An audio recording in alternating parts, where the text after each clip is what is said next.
Hey, welcome back to Métropole Grid. My name is Andre. Thanks so much for tuning in. It's October 8th, 2024. World Championship is next week. In a bit more than 7 days, 200 some odd folks will be showing up in San Francisco to figure out who is the world champion. And I'll be honest, I thought it was in 2 weeks. It's next week. I thought it was in 2 weeks. Mental model, 2 weeks. I have the right ticket, but mental model was 2 weeks. Reality is 1 week. Let's see what chaos that throws into the machine. How's everyone doing? It's a busy week for Netrunner. People are locking in deck lists, making some merch, planning their stuff, getting their travels in. Some folks might even be coming in this weekend, which I think is nice. You can spend some time hanging out in San Francisco, meeting some folks. I've been told that there's a local night on Thursday night if you're in San Francisco for Worlds. In it's like Irish pub and Indian restaurant, I think was the title. I read it really quickly. That sounds like I was wrong, and maybe I am.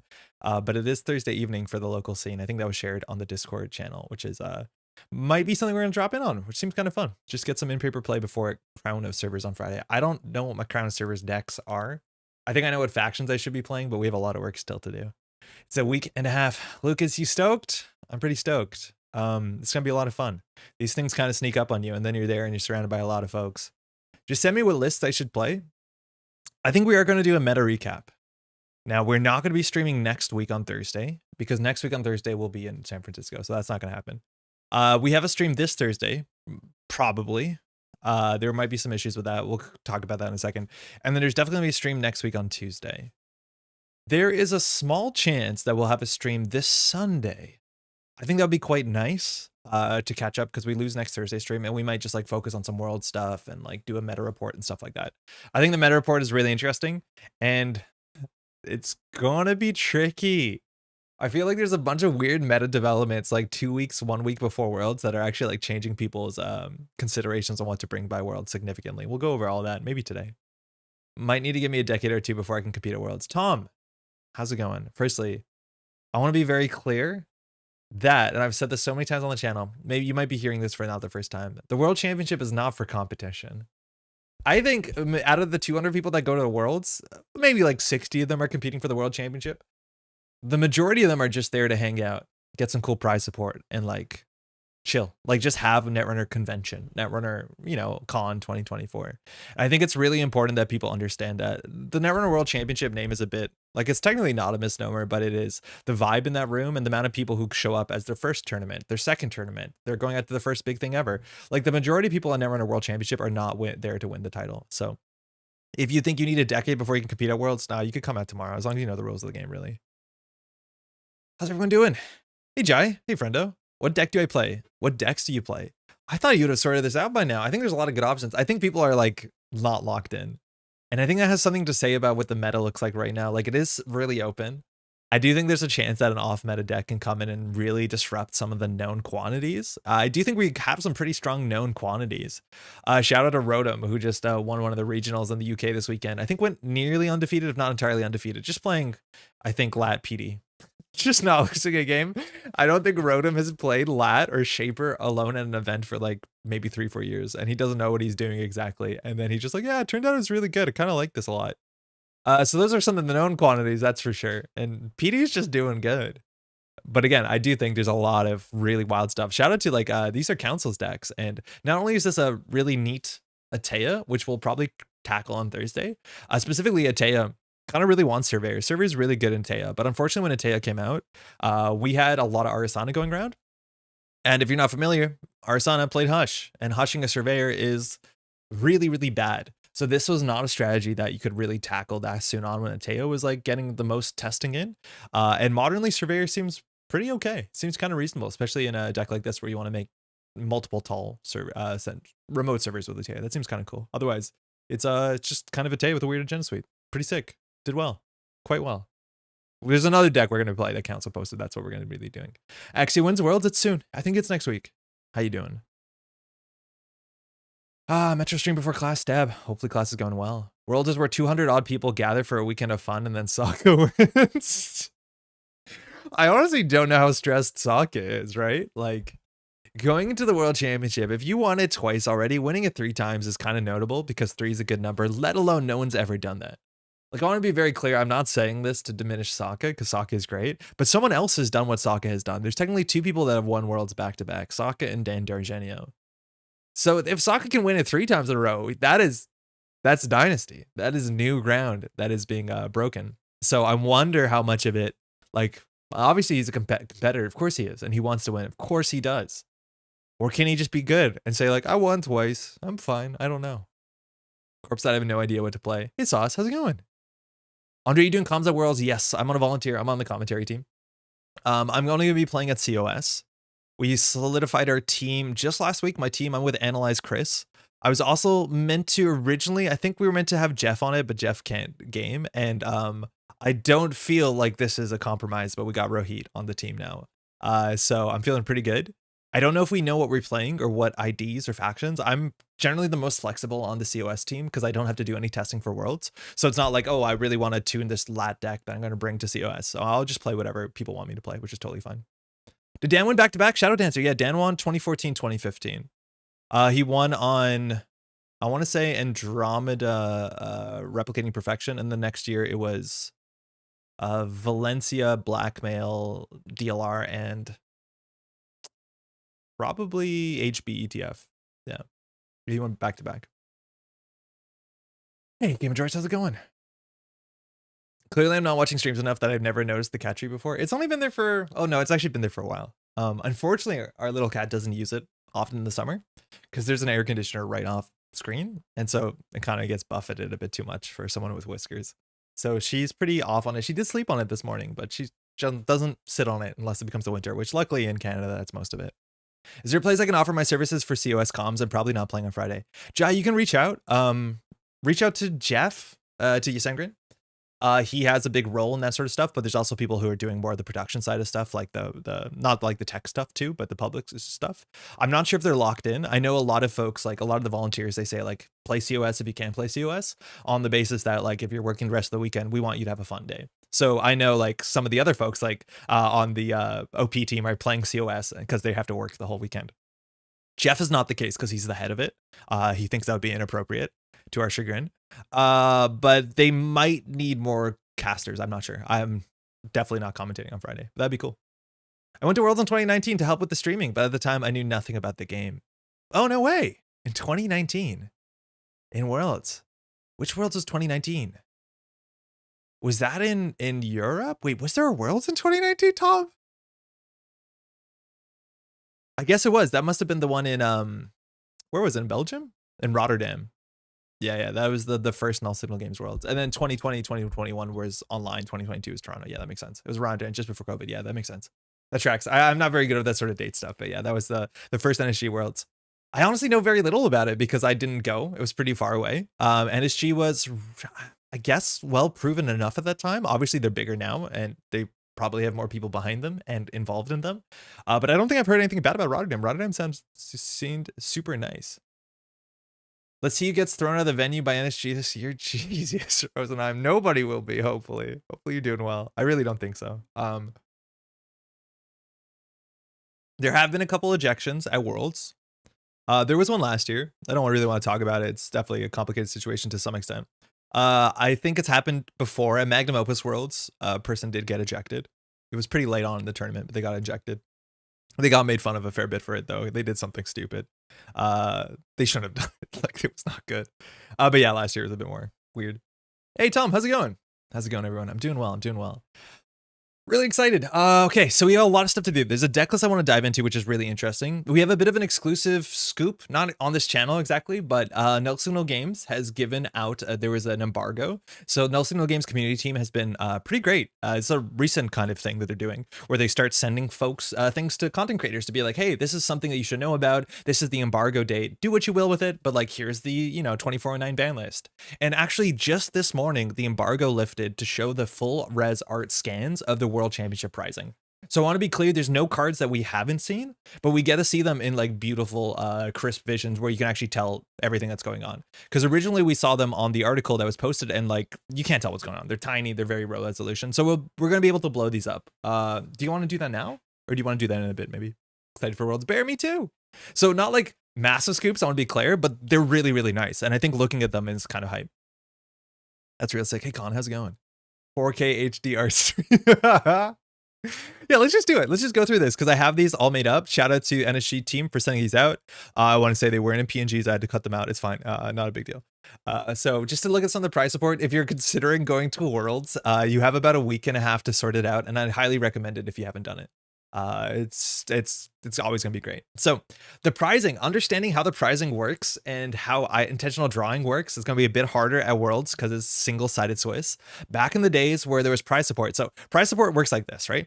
This is only the standard tournament, but during standard support tournament, everyone gets a buy bands, and then you have to get a certain amount of points to be able to hit certain cards, which is kind of, in some ways, like it's really nice if you make top half. I think top half from a lot of people I've talked to is a really good goal. And I think it's an achievable goal for most Netrunner players. But the top half is basically where you start to get all the card support. After that, it's playmats and then posters and deck boxes. Those are obviously much harder to get in a very competitive field. But top half means you get all the physical cardboard you can for standard. And the cardboard is pretty good. I think Opera Research is a really good hit point for a lot of people. I think like participation in 3 points, that's kind of... It's basically 2 participation prizes. I'm hoping through 11 rounds or whatever it is, 9 rounds, I guess, on day 1, you can probably get 1 win because the Opera Researchers are really good. And then it does get a fair bit harder. Like, not everyone obviously going to get a Bladderwort. And actually, I think Nuka is a really sweet prize for 5 wins. That's a hard prize to get to. I'm not actually sure how different Nuka is from Meat Space IDs. Is 15 points any chance of being halfway? I don't actually know. 11 on day 1, 14 total Swiss. Oh, it's 11 on day 1. So Nuka is almost top half. Because top half is calculated on only day 1. Whoa, that's wild. Can't wait for some Dawn spoilers to see what's coming up. I'm really interested to see about that. So last year, they made some big announcements. Last year at Worlds, for context, they announced Netrunner DB 2.0 and they showed it off. I don't know if they said it would be out soon. Clearly, it's not. We're 1 year later. There's been some recent updates on Netrunner DB. I'm not sure how I feel about them, but it's great. The team's still trucking on. That's great. They also announced Dawn last year. No, they haven't been clear. They haven't talked about Dawn in a really long time. I'm a bit suspicious about this. And I don't mean like something bad is going on, but like something good is going on. Because we have not heard a word about Dawn from Null Signal Games since like, it feels like 3-4 months ago where they said it was delayed. Like literally nothing's happened for a product that's meant to be out in 6 months. So I'm assuming there's going to be some sort of news at Worlds related to Dawn. If you're not going to Worlds, just pay attention to the stream or to the website. But I'd be very surprised if there's not a glimpse into Dawn or some big news about Dawn or something like that. Because it's been a while that we've got no communications, which is pretty wild. Soon, TM. Yeah, exactly. What deck are we playing today? We're going to be playing some Seb. I'm excited to play some Seb. DB has been giving me big issues recently. My deck notes get scrambled. Oh, I didn't know about that. I think I have like very petty grievances where if you go to Netrunner DB, my most often thing I clicked on Netrunner DB is I go to deck lists and click on it and it would just open popular deck lists. doesn't do that now, and I actually was lost for a bit. You have to go to this one in the middle. I don't understand the ordering of this or why it's like this. Deck list of the week is like a really weird thing to be on the top there. Recent also, like, I don't think anyone browses recent. Nobody browses recent's deck lists. Tournaments, like, okay. I just don't understand why this button doesn't take you into popular, or popular is not at the top. Also, nobody searches by deck list. I don't even know what that, oh, it's not even a search prompt. It takes you to search. Like, I used to click on this. I used to go to popular, and popular is the coolest thing on NetRunnerDB because it shows you where the conversations are. It shows you every format. It shows what's going on. I don't understand why that's deprioritized, because it is just really weird. Like, new players will not come to here and go to here. And this is the most interesting button if you want to learn about Netrunner in general. I don't know why it's buried. I don't know why you can't just click on deck lists. Yeah, weird. It was a recent change. I don't know what the other changes have been, but this one has, like, maybe it'll take me a while to get used to it and realize why it might be better, but I don't like it. I think the popular page is the most important page. It's the same order as the menu on the left. Yeah, and like, that's not good. It could be better. It's an easy fix. You're right, but like, normally if I wanted to see deck list of the week, I would go into here, but actually this order is different, Pentium. Deck list of the week used to be at the bottom. So they also reordered this menu. This did not used to be in this option. I do think popular was at the top, and I know for sure deck list was at the bottom, because almost nobody does this. Nobody browses through the deck list of the week, because you've probably seen them, let alone it doesn't, like, deck list of the week and popular are kind of an overlap. It doesn't really, I don't know. I don't fully get it, but I don't take any notes or anything. Tom, I've seen people in GLC complaining about the deck notes getting scrambled as well. I think the devs are aware and looking at it. I have no doubt they're aware. And if you don't think they're aware, just let them know. Obviously, they're working on NetRunnerDB and they want it to be great, but just keep that in mind. Let them know if they don't know, but I think they probably know. Okay, so let's look at some prize support. So we have some full art stuff. So firstly, participation prize. If you just kind of show up, you technically don't have to win a game. You end up with this buy advance. This is from Scott Aminga. This is the full res art. Apologies, the full res is now only on my like preview monitor, so it's a bit smaller, honestly, for me than it might be for you. It's quite nice. I can't, oh man, this is actually pretty rough because I can't see the full art on screen. Hold on, let me just open up the full art on my camera too, so I can see it in like some other way. Give me 1 second, because it's way too small to do the thing that we want to be doing. Oh, give me 1 moment. Search in my images folder, Worlds 2024, full art cards, images. Okay, let's start here. This is the buy bands. Okay, all of those bands have text on them. They all seem to be Portuguese and in different fonts, and I haven't translated them yet. From my reading, Senhor do Bom Fim de Bahia, Bahia bands are just kind of like, from my understanding, prayer or hope bracelets that are attached to things that are meant to be hopeful thoughts. And there's a character in the background with the arm raised, and I'm assuming some amount of that is meant to be the San Francisco skyline.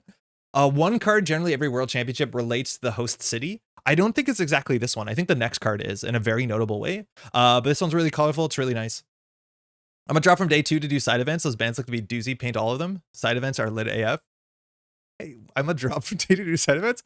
Honestly, I think the price support, this is the weird thing. We'll get to this once we look through all the cards. How's it going, Eric? I think the price support for startup might be better than the price support for standard.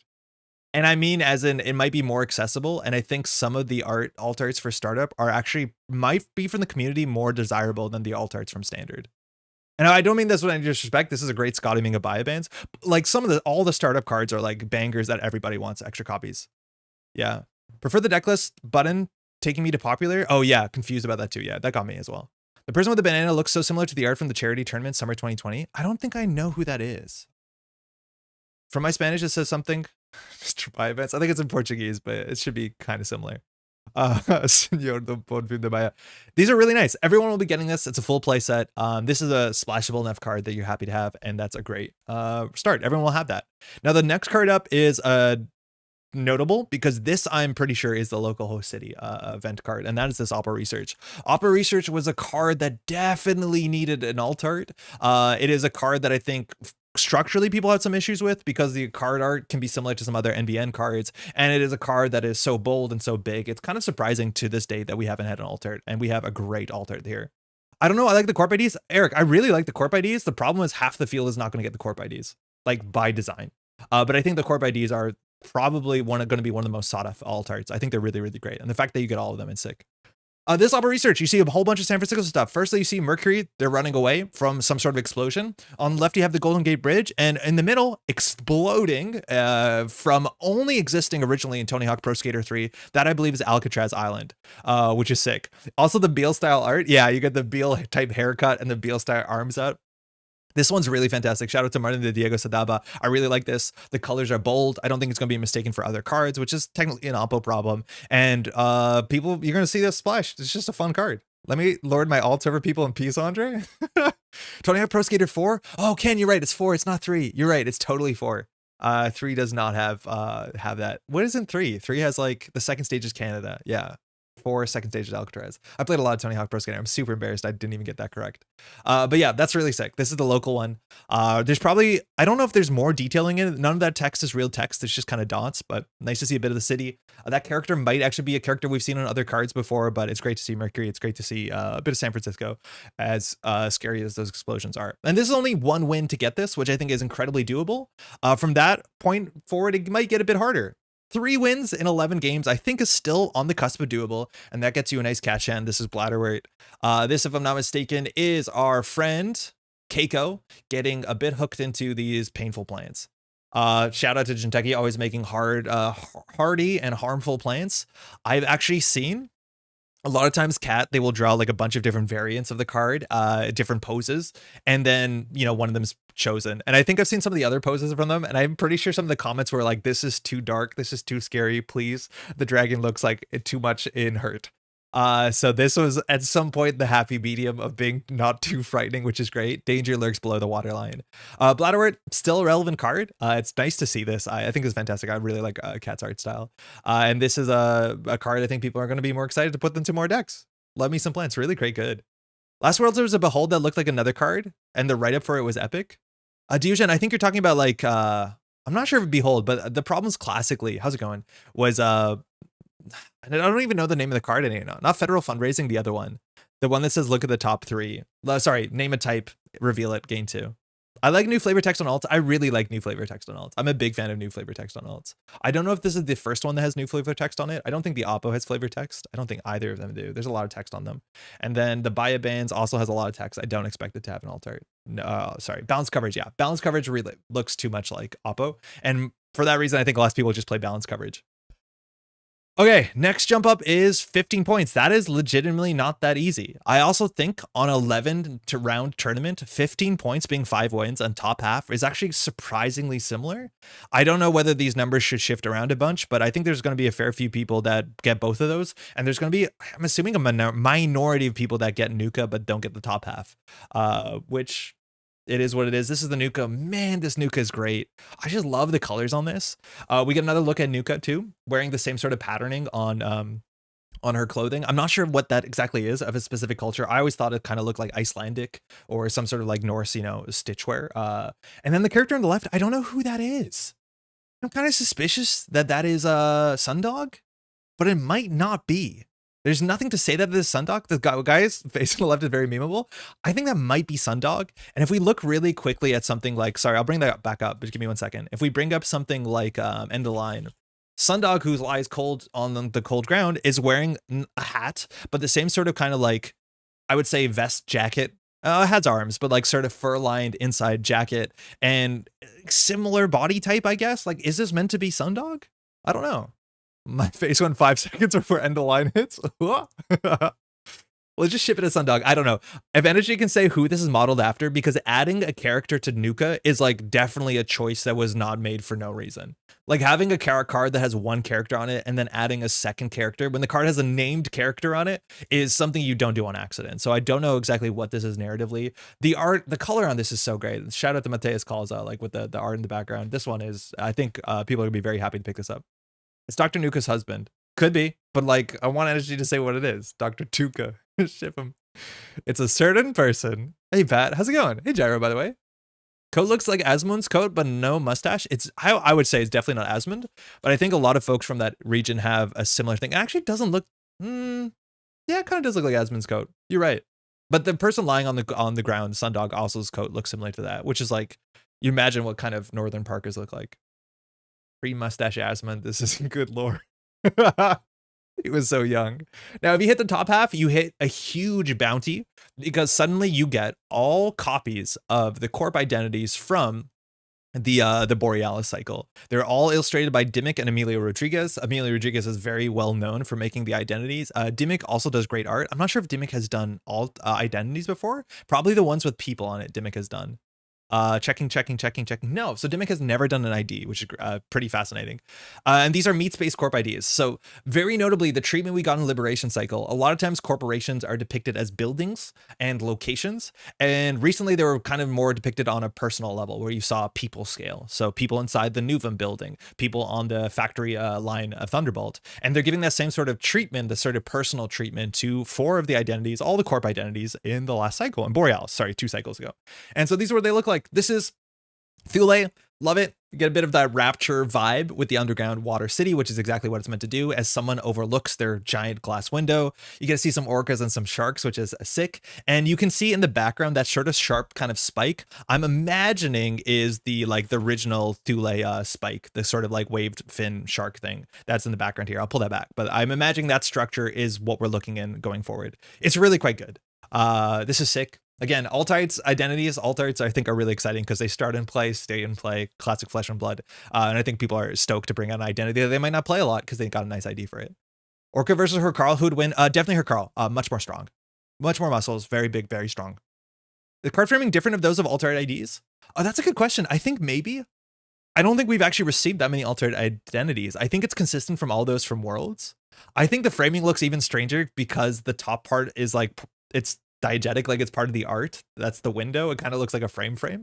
But I actually, what is the last alt-art identity that NSG's put out? I honestly don't know. Corp identity. Have they done a corp identity in a really long time? I feel like they haven't.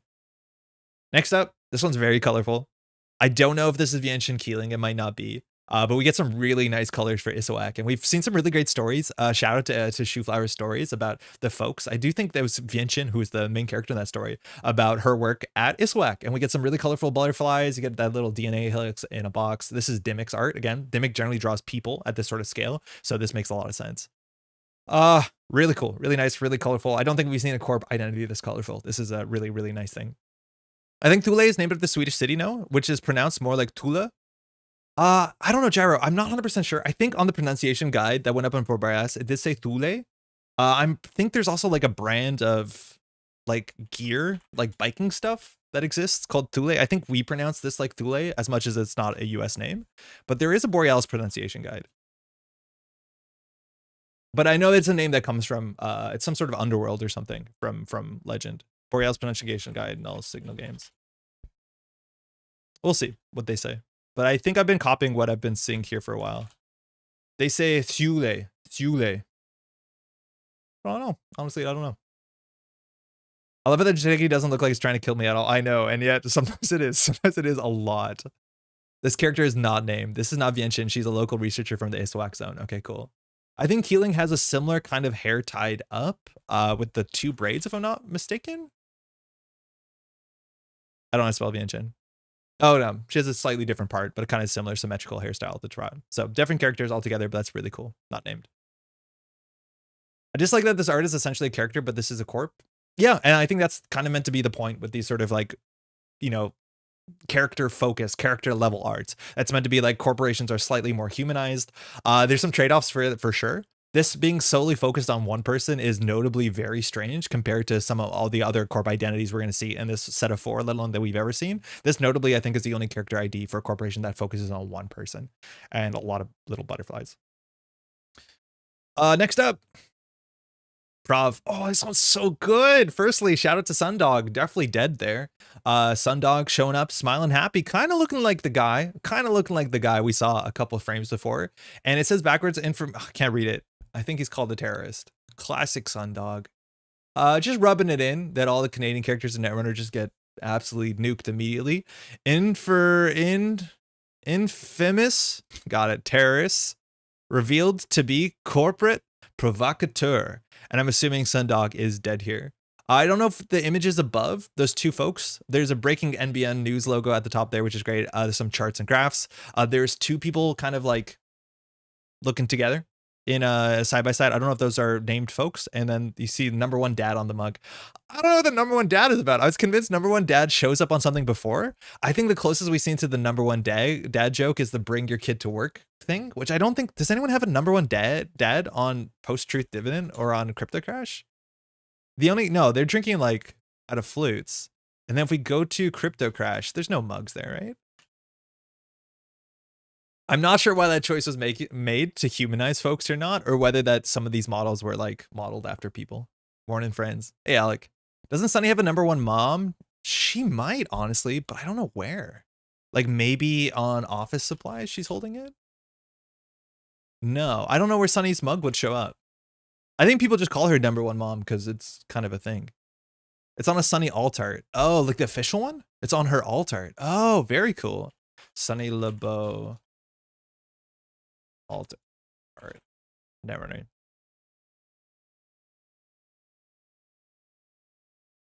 Is she drinking out of it? Does it say #1 mom? I don't think it says #1 mom. Are we opening an eBay listing? Okay, for a low price of 11 Canadian dollars. It just says Earth's best mom. So similar. Very similar. But yeah, Earth's best mom. Good old Sunny. And then, oh, I didn't realize that there's photos of her kids and her partner there too. That's very cute. I have the altar. Vovo has big mug? Yes. Big hug mug, I think Vovo has. Grunt, how's it going? Also, Mrs. Sidak, Andre Chat, I hope something unexpectedly great happens to you and your loved ones soon. Keep up the good work. That's very kind. Thank you. We have some busy days locally. Maddie and I, we got to do a whole bunch of stuff. They're renovating our bathroom. It's a bit of a circus. Hopefully it all goes well. I appreciate it. I want more Borealis arts where it's just Sundog getting punked over and over again. Yeah, they're never going to stop rubbing it in. Fucked up because she lives on the moon. Ian. Yeah, okay. What do we got next? I really like that one. And then the final one is, no surprise, is Op. This one, I'm confused because like a big thing about Op is showing off the scope and the scale. So I'm assuming those grinders in the back, this is internal to the Op ship, and those grinders are huge. Like the stuff that's just like the reverse vacuuming into a giant pot. Yeah, this is what's inside the ship. I imagine so. I don't know if you know, like those things on the ground, those like sloped huts, they kind of remind me, if I might be making this up because I haven't checked, but there's these sort of sloped huts that, oh, these things are coming in and out of. I guess these are not huts. These are more like carriers of some sort. I don't think those are what those are because clearinghouse seems to be more military, but the scope of how big the ship is, obviously if this is inside the ship and you can't see the ceiling, it's a big boat. It's clearly a very big boat. Huge. Give me the World's Corp alt tier list. Give me the World's Corp alt tier list. If you ask me, oh, I hate doing this. I really hate doing this. I'm not doing this. I think they're all great. I think my favorite is well, it's Pravdivos, and that's coloring it in a weird way. Isn't that weird how that's coloring it? I like all of them. I honestly like all of them. I don't think it's bad. Gives Silo vibes. Yeah, definitely does. How's it going, Jordan? There's people in blue in the bottom left for scale. There's some really small people. No, you see people on the floor. Like there are people walking about, but like you don't see how big this room is, right? Like you don't see the ceiling, you don't see the walls. Like it's obviously huge. You can't love all your children equally. I think you can try. I don't think these characters up front are named or known. I think they're just 3 nice folks. And that is for standard. Those are the things that you can get. Now there's more you can get, but when it comes to alt arts, that's all you can get. Top 32, you get the Coalescence playmat, which obviously is gorgeous. It's Coalescence. It's really quite nice. You know you want it. Then there's some tributary posters that exist in this top 16, and they're also available, the same posters, if I'm not mistaken, in Startup. We'll get to that. And as we showed on the channel a couple weeks ago, the top 8 are wooden deck boxes that were made by Russell. That's Talassen. They look really nice. They probably smell really good. Those should be coming in over the waters. It's clearly Jack Whalen in the hard hat. You always got, if you got to do something right, do it yourself. Now, Startup has killer prize support. What's really interesting is that Startup, it's not the Startup World Championship. It's called the Startup Event. Null Signal Games has been very clear about that. It's no longer the Startup World Championship. It hasn't been for a while. I think that's fine. This is the Startup Event at Worlds. I think maybe having another name that is less clumsy around that could be good, but it's fine. We understand it. I do not like Startup, but the prizes tempt me. The prizes are so good that I think a lot of folks are going to play Startup who don't care about Startup or who have never played Startup. I think this is an unfortunate reality of this. Again, huge shout out to the Startup curation team who've made Startup, I would say, much more interesting, it seems, over the last couple of weeks. We played Startup on the channel a couple of weeks ago. One true world champion. Okay. The weird thing about the Startup event at Worlds is like, it's not a celebration of the format. I do not know about this, but I'm assuming, and some of this sounds condescending, but the majority of people, or not the majority, a lot of people who end up playing startup, and again, end up is a really bad turn, are people who are competitive players who came there to win an event and did not make the cut on day 2 of standard, which is very difficult. There's going to be 2 rounds of standard on day 2 before startup starts, so you don't miss the beginning of startup. Last year, you actually missed rounds of startup. You could join in whenever you want, which is a bit of a mess. I think the winner actually didn't even play every round, which is kind of wild. But the startup event ends up being for a lot of people who've never played startup before, who are just going in there and asking like, hey, what's the best deck I can play? Or what's the fewest amount of changes I can make to my deck? Or how do I play PD? And I think that's kind of weird. It sounds like it's meant to be where, like, you know, the best startup players come together and vie it out for the startup championship. But from my experience, at least from what I've seen from the distance, and again, correct me if I'm wrong, it's a lot of standard players finding out startup for the first time or just trying to, like, you know, just smash through the format. Again, for better, for worse. So I think we're going to see a lot of that this year because the startup prize support is really good. I don't think the standard players are better at startup than the startup players. I'm actually assuming there's a big advantage in startup right now because the meta is notably a bit strange. I do think there are a couple standard decks you can play straight into startup that will 1-for-1 work out well. But then there's some other stuff that just won't work out well. Host startup worlds in like the middle of the Atlantic and international waters, or at the North Pole. No. But yeah, it's strange. I think you're going to see more players playing startup for the first time ever, and or who've, you know, maybe we'll see some startup grinders. I don't know. I'd be very interested if someone who won this event has played a lot of startup. First up, Dawkins Pass. This is participation prize. This is really strange because I'm pretty sure you can just register for the tournament and not show up to any of your games and you'll just get this, which means it's technically a participation prize for the whole tournament. So everyone's going to get a buy advance on a Dawkins Pass, regardless of what you do. I think you have to register for startup. I don't think you have to show up to a single match. That sucks because if you do that, I think round 1, a lot of people get no shows and I don't know how it works. I honestly don't know how it works. Please correct me if I'm wrong, but just for signing up, you get this. This mind you is Tradon, who was the startup champion last year. I don't know. I'm assuming, I don't even know what decks were played. I honestly don't think it was Endurance, if that was a possibility. But this is on Dawkins Pass, which is really nice art. Who did this? This is Win Lacabra. Very, very great art. And then you see a representation of Tradon there, which is great. Next up is 9 points. That's a huge jump. Like, that is a ridiculous jump. I do not know how many rounds startup is. It's definitely not going to be as many rounds as standard, but going from participation to 9 points is a sizable jump for something that's going to be far fewer than 11 rounds, like maybe 8 rounds. I don't know how many rounds it's going to be, but 9 points is not as approachable. And the prize support at 9 is Braun. This is a original Braun has really great art. This is also really great art. This artist, Alicia Doyley, I don't think has ever done work for NSG before. I think this is the first Alicia Doyley. There's no hyperlink there. And it's really great. And I'm excited to see more from this artist. And I think a lot of people would like this Braun, except it's going to be hard to get. It's going to be hard to get. You have to play startup and you have to play at least 3 rounds, which the next one up, oops, the buttons are getting confused. The next one up from this point for one more win. How do I make you? Okay, you've gone. Is Hannah. And Hannah might be my favorite alt art from all of them. This is 12 points in startup. I don't think that's easy. I don't think a lot of people are going to get Hannah. And this Hannah alt art slaps. It's so colorful. There's so much motion. I'm a bit disappointed that there's no dog Easter egg that I could find. I can't find a dog Easter egg on this. I assume there'd be a dog here. It's super colorful. I think one of my criticisms for the last cycle is that you don't actually get to see a lot of the place that the thing happens, and in the small bit that you can see a bit of like favelas and colorful like cityscape behind Hannah like does a lot for me in world building. Because if you ask me like what does Sao Paulo or what does Rio look like, I honestly don't know. I don't think we saw a lot of it in the last set. Like this one is so damn good, and it's Hannah, which is an incredibly splashable card, but it's behind 12 points in startup. This is the hardest card to get in startup. After this, it's playmats and then winning the damn thing. So it's wild. Hannah's very, I know. I'm very surprised. Like, I think it's good to have good prize support for startup, but like, this is going to be one of the hardest things to get here. I don't know. I don't know how many rounds startup is. It depends on how many people showed up. She looks like she got a trip when she's riding her bike. It's great. It's really, really good. It's just great. Really good art. So much motion. Yeah. The art feels very different from other Netrunner cards, and I'm here for it. Yeah, it's really quite fun. I thought Hannah was the dog. This is kind of confirming the opposite, but this is the first that we found out that Hannah technically is not the dog. I had the same critique actually, and I'm really glad we get that here. Yeah. I don't think we actually saw a lot of what Brazil looks like in the art from the last set, which is a bit of a bummer if you ask me. That is startup. I think the startup price support's good. Again, there's the tributary posters. Top 16 is Hearts and Minds playmat. That's a really nice playmat too. For volunteers, you get to choose which playmat you want with a volunteer stamp, whether you want Hearts and Minds and bless you, and you want this one, Coalescence. I ended up going with Coalescence as much as I think this is my favorite art from the whole set. I think I'd like a cleaner playmat. Usually I don't like it to be too busy and too loud. It kind of distracts me a bit. But it was not an easy choice. And when I saw the volunteer survey, I think this one is actually winning, which is surprised. Joining the chat, one nice art on the screen. Yeah, we got some drops today. No Signal Games shared the full arts of the cards. And it's actually what the character named their motorcycle. Got here a bit late, so I need to go for a... Sorry? So I need to go for... I'm not sure I got that Pinnacle. How's it going? I want the Hearts and Minds playmat so I can tape Jeff's face over the mech. Remember spoiler season fondly? Yes. Yeah, we still need to fix our Audrey's.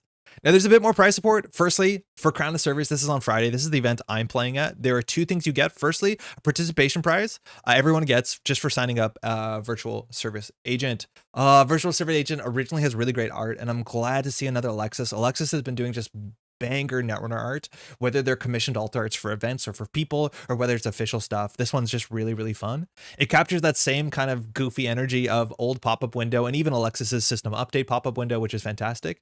And one of my favorite things, which I do not know whether this was a fight or not, the credit that's being held out of the screen is actually an FFG credit. That's not a Null Signal Games credit. I don't know if that's intentional or not. I genuinely like the FFG credit a bit more than NSG credit. But yeah, it's just a really great vibe on this card. Really goofy card. I honestly think this card is so good into the modern meta. Right? Like Amakua builds suck into this. Getting your Unity down and breaking this for 2 in lat is butt. You can't cheat through this with like a lot of other stuff. Kid breaks it obviously very well, but Kid breaks all code gates well. Criminal struggles into this thing. Like it's just a good card in general. I think it's really nice. Notably Strange. Very cool card. I like Alexis's stuff a lot. And then for top half, that's a big jump. There's going to be a lot of folks there. As much as the tournament can have a bit of a goofier vibe, is business as usual. Shout out to Yuka Who. Am I saying that right? It's a bit small here. What's the difference between the FFG and NSG credits? NSG credit. Sorry, Yuka, we'll get back. FFG credit, you notice on the text, it has a full like third of it highlighted. NSG credit has a full third highlighted. FFG credit just has a line.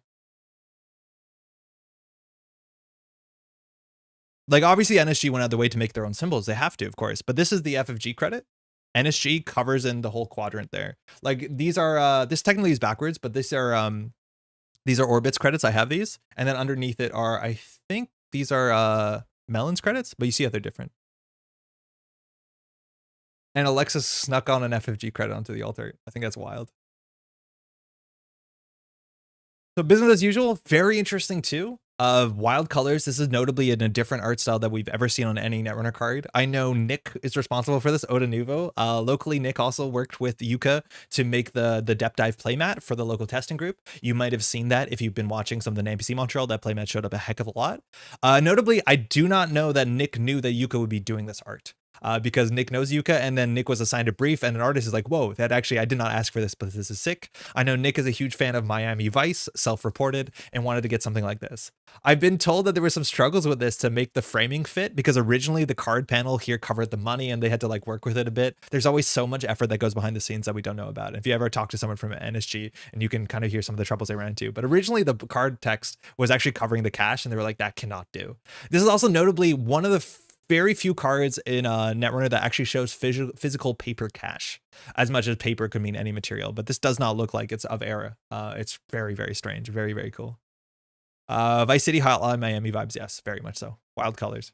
Cool. I don't understand why business as usual getting an alt here. All the other cards are format staples. Business is pretty terrible. I agree that this is notably like the card that probably is going to see the least amount of play. I think business as usual is going to see probably more play in the future because it does fit into combo decks. And over a long enough period of time, this might be a card they have to play around. But it is definitely one of the weirder cards out of all the alt arts. I'm not sure if this is done on purpose, right? Like I was talking a bit about Nick, and I don't want to say anything officially, but there's always an, the desire that across tournament kits classically over a whole season that every faction gets representation. And then you get cards that are both like staples that people want more of, but also you want cards that are kind of weird and interesting sometimes. This is definitely more on the weird and interesting spot. And I'm not sure exactly whether they wanted a specific Wayland card or how that works, but it is notably a weirder card. Is threat 3 text changed here? No, that should be the same. Unless it's formatted different, you may resolve the other mode. No, I think that's the exact same. It's easy to check though. Weapons too, yes. I am like, as a Canadian, I get kind of, it just doesn't have the reminder text. You may resolve the other mode. Hold on. What does it say? You may resolve the other mode. It seems like it's the same. As a Canadian, I don't know a lot about guns, but I've been playing like a lot of video games growing up, and I have a lot of criticisms about how guns are drawn in like different Netrunner stuff. And some of them are really just goofy and not right. These are fine. These are fine guns. BAU is simply the most competitive Wayland card in RWR. Cursed. Finally, speaking of some Wayland cards, there's 2 of these here. First shout out, you cannot stop him from drawing hands. It is Fazarium Entangler from Adam S. Doyle. I was also told that Adam, again, delivers a couple options of, you know, what do you want? Do you like this one? Do you like this one? Do you like this one? And this is the one that NSG chose, which of course is great. And I think this was the only option that had hands, I was told. So you can't stop Doyle drawing hands. The fact that Fazarium Entangler is just kind of like a person is wild and cute. The fact that it's running through like Sony's symbols is also kind of funny, but very colorful, quite nice as well. Gimme tank. Yeah, we'll get there. 1 second. Nick said specifically to me that there is like some sort of Easter egg that no one's found in this tank art, and I don't know what he's referring to. This is Stavka. It's a Julio Roca. It has this like, it's weird too, because a lot of the art that's been done for Wayland's military industrial complex type stuff, like Maskirovka, I don't want to say Message, Maskirovka, Envelopment, all has the same sort of blocky style that is done by Ominga. And this is the same sort of blocky style, but done different. And arguably, I don't know off by heart the name of the person who did Ballista and Winchester and some of those other styles too. Not Winchester, sorry, Ballista and Malapert Datavol, who also had this like minimalist blocky style, but this is the Stavka tank version from another artist. So to see that brutalist like kind of structure style and all the Wayland stuff is great. It's a tank. You see some drones there, which are the exact same way that drones have been depicted on SCS drone deployment and Hunter Seeker. And I think notably the weird thing is in this bottom right corner. It looks like the creature from Lagoon. The Lagoon is getting tank run on. What the heck? Like, what is this? This person clearly has like flippers. Afroon is a clam. Yeah, Afroon is the oldest clam. What's on Afroon? It's a reference to someone. It's the oldest clam. It's a really old clam. It's also Jinteki, so it's maybe that's what that is. Is this meant to be an Afroon? Is this meant to be a clam person? I don't know. I thought there were echelon satellites about to shoot down. I'm assuming these are just like drones, because all the Wayland drones have that like double rotor style. This is really nice. These are just attached to side events. As much mystery to that. Side events, it's up to, oh, there's also faction dice, but people are allowed to distribute cards from side events however the hell they want. I don't think there's any rules to that. If you want to run your own side event, you're allowed to. You just go up to the null signal and say, I want to run a side event. They'll be like, what do you want to do? And you'd be like, I want to play a cube, or I want to play Chimera. And they'd be like, here's some cards. So these should be really obtainable. Either organize or just go find a side event. It can be 2 rounds, and you can, they technically don't have to be Netrunner from my understanding. Like people will play that dating game I don't know the name of, but like you can do anything Netrunner type adjacent and you get stuff. Chimera, yeah, Santa said Chimera. Ocarina Worlds, you can do it. It's all there. So anyways, these should be very accessible on day 2 for side event stuff. Where will it be hosted? The side events in the same space that everything else is being hosted in. So in one of the rooms of the hotel, the conference rooms or the convention rooms. I'm not sure what the space looks like, but everything's just gonna be in the same area. Great alt art. All the slabs of tank armor is supposed to be something. I don't know. They just kind of look metal.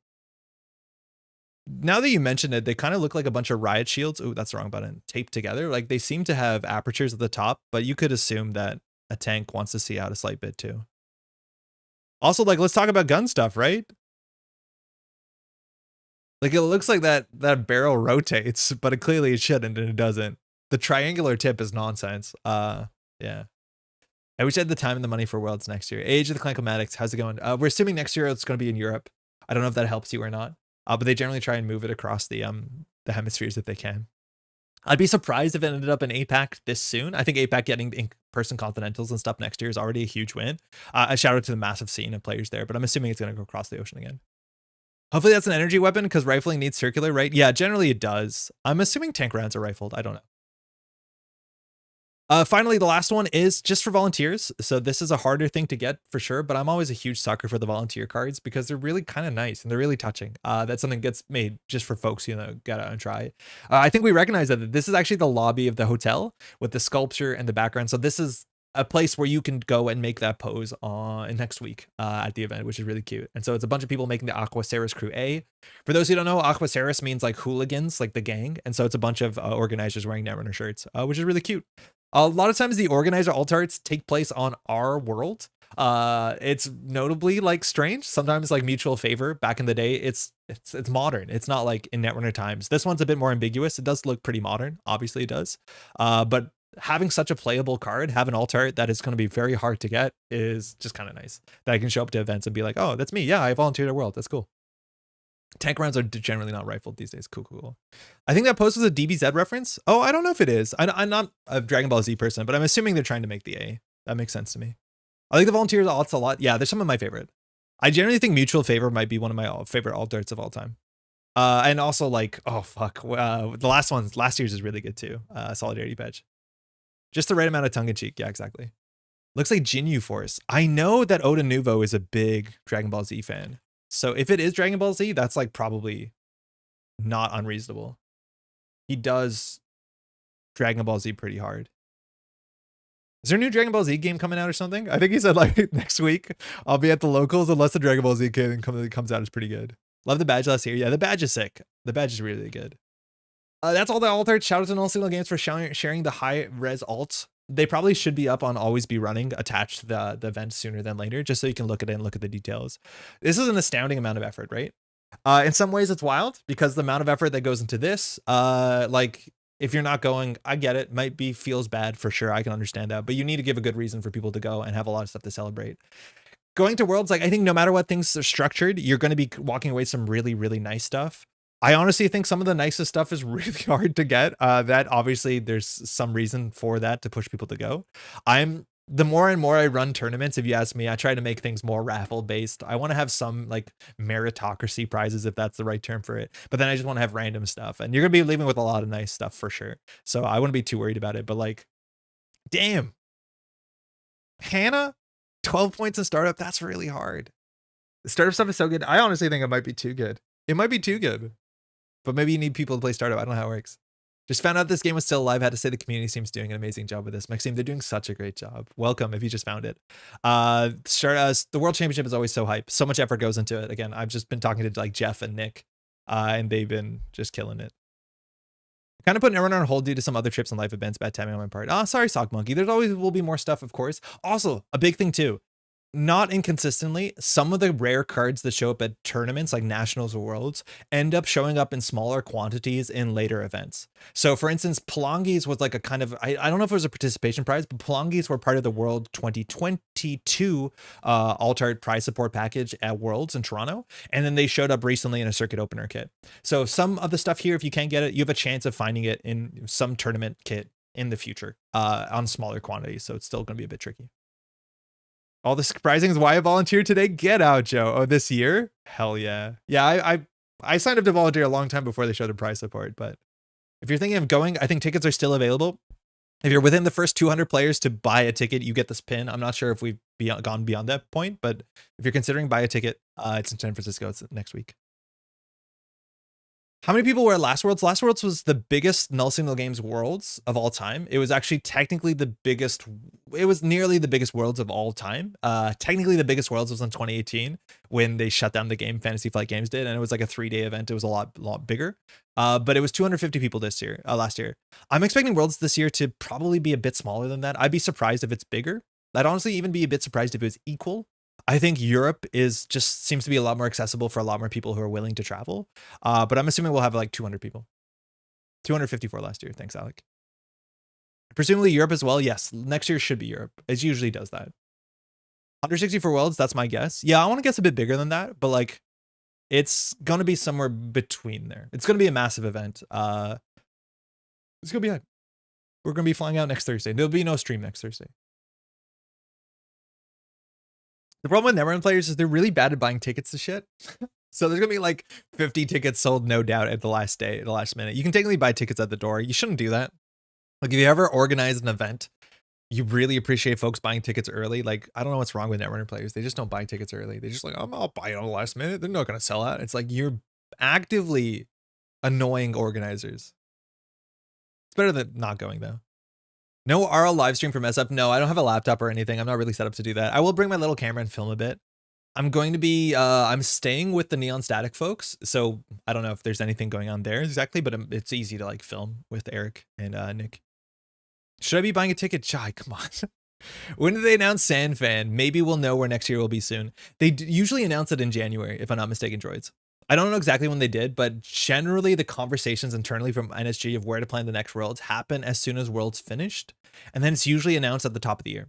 I think SandFan was probably announced January or February, but they try and announce it as soon as possible. Oh, since you have free entry and all? Okay, now you're rubbing it in. Very good. Buying tickets early is tempo negative. Hey, Utani, how's it going? How's your weekend? You played this weekend at regional, right?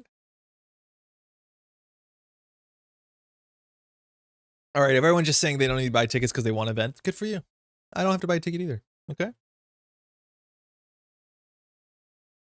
Man, I hit the decklist button and nothing happens. This is really annoying. I don't know. This is a deck I want to talk about. So Italian Nationals was last weekend, if I'm not mistaken. Sorry, 2 weekends ago. It was not a big event. It was only 20 players, but it was a very competitive field. And this came in first and went undefeated. This is Council. Council, you might have seen, if I'm not mistaken, Council. Council plays under a whole bunch of names and different handles.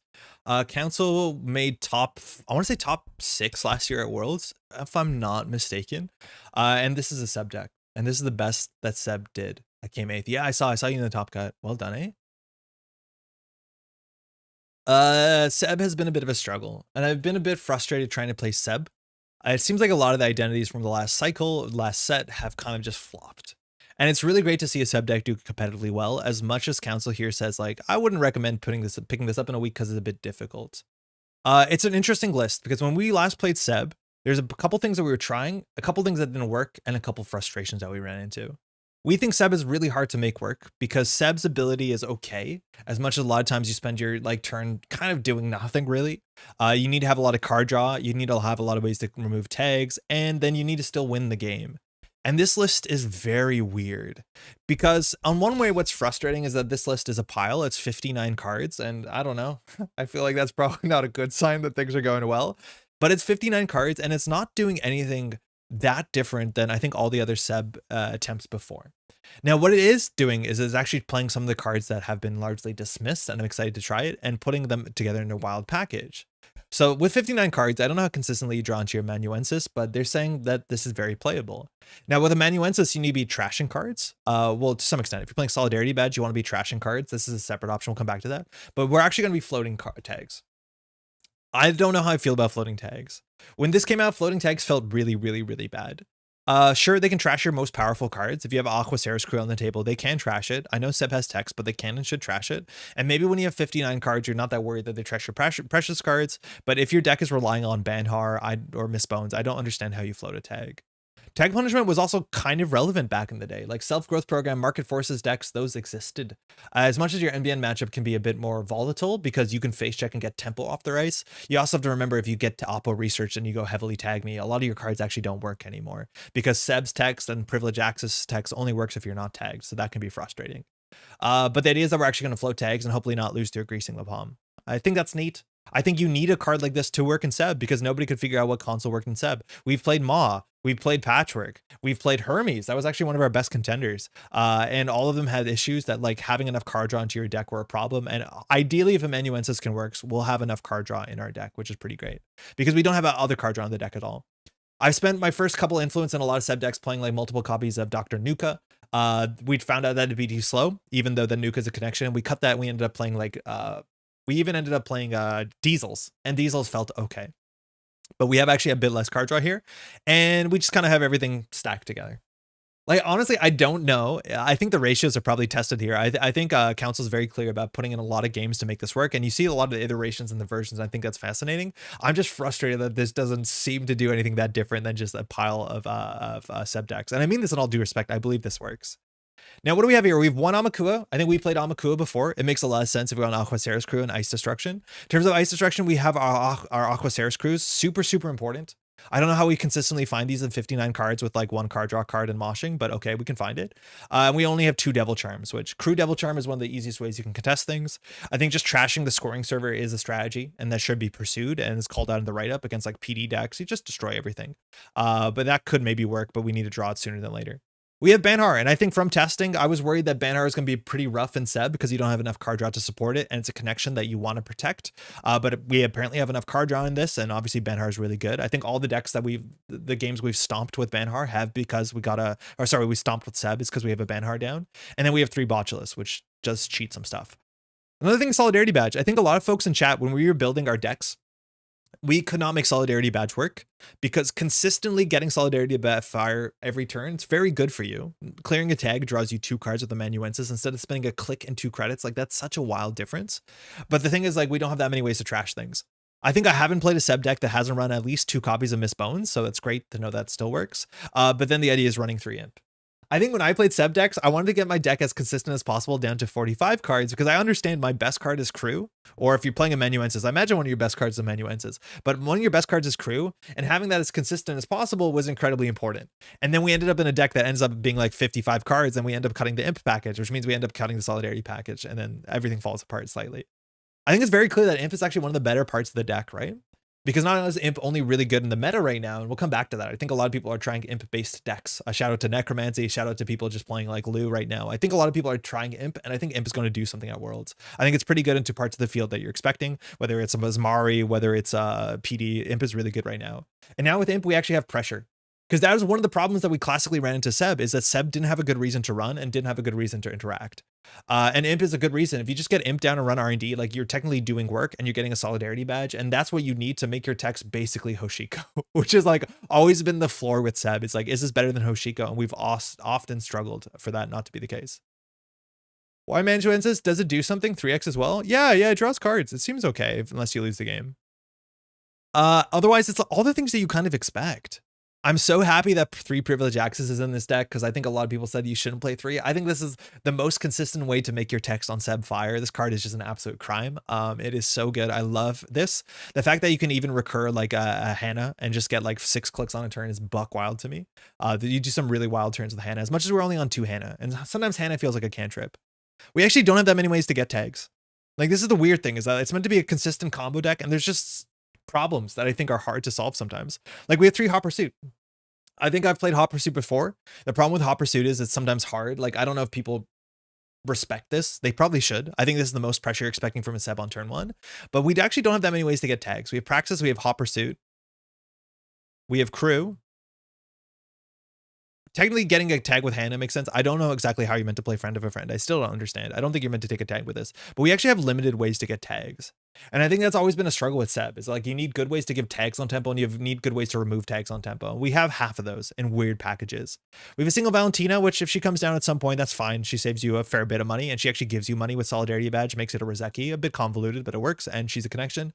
And then we have 1 Manuel Leches. That's our only multi-axis, if I'm not mistaken, besides Imp, if you call that multi-axis. 1 Yarogni of Mercs is pretty cool.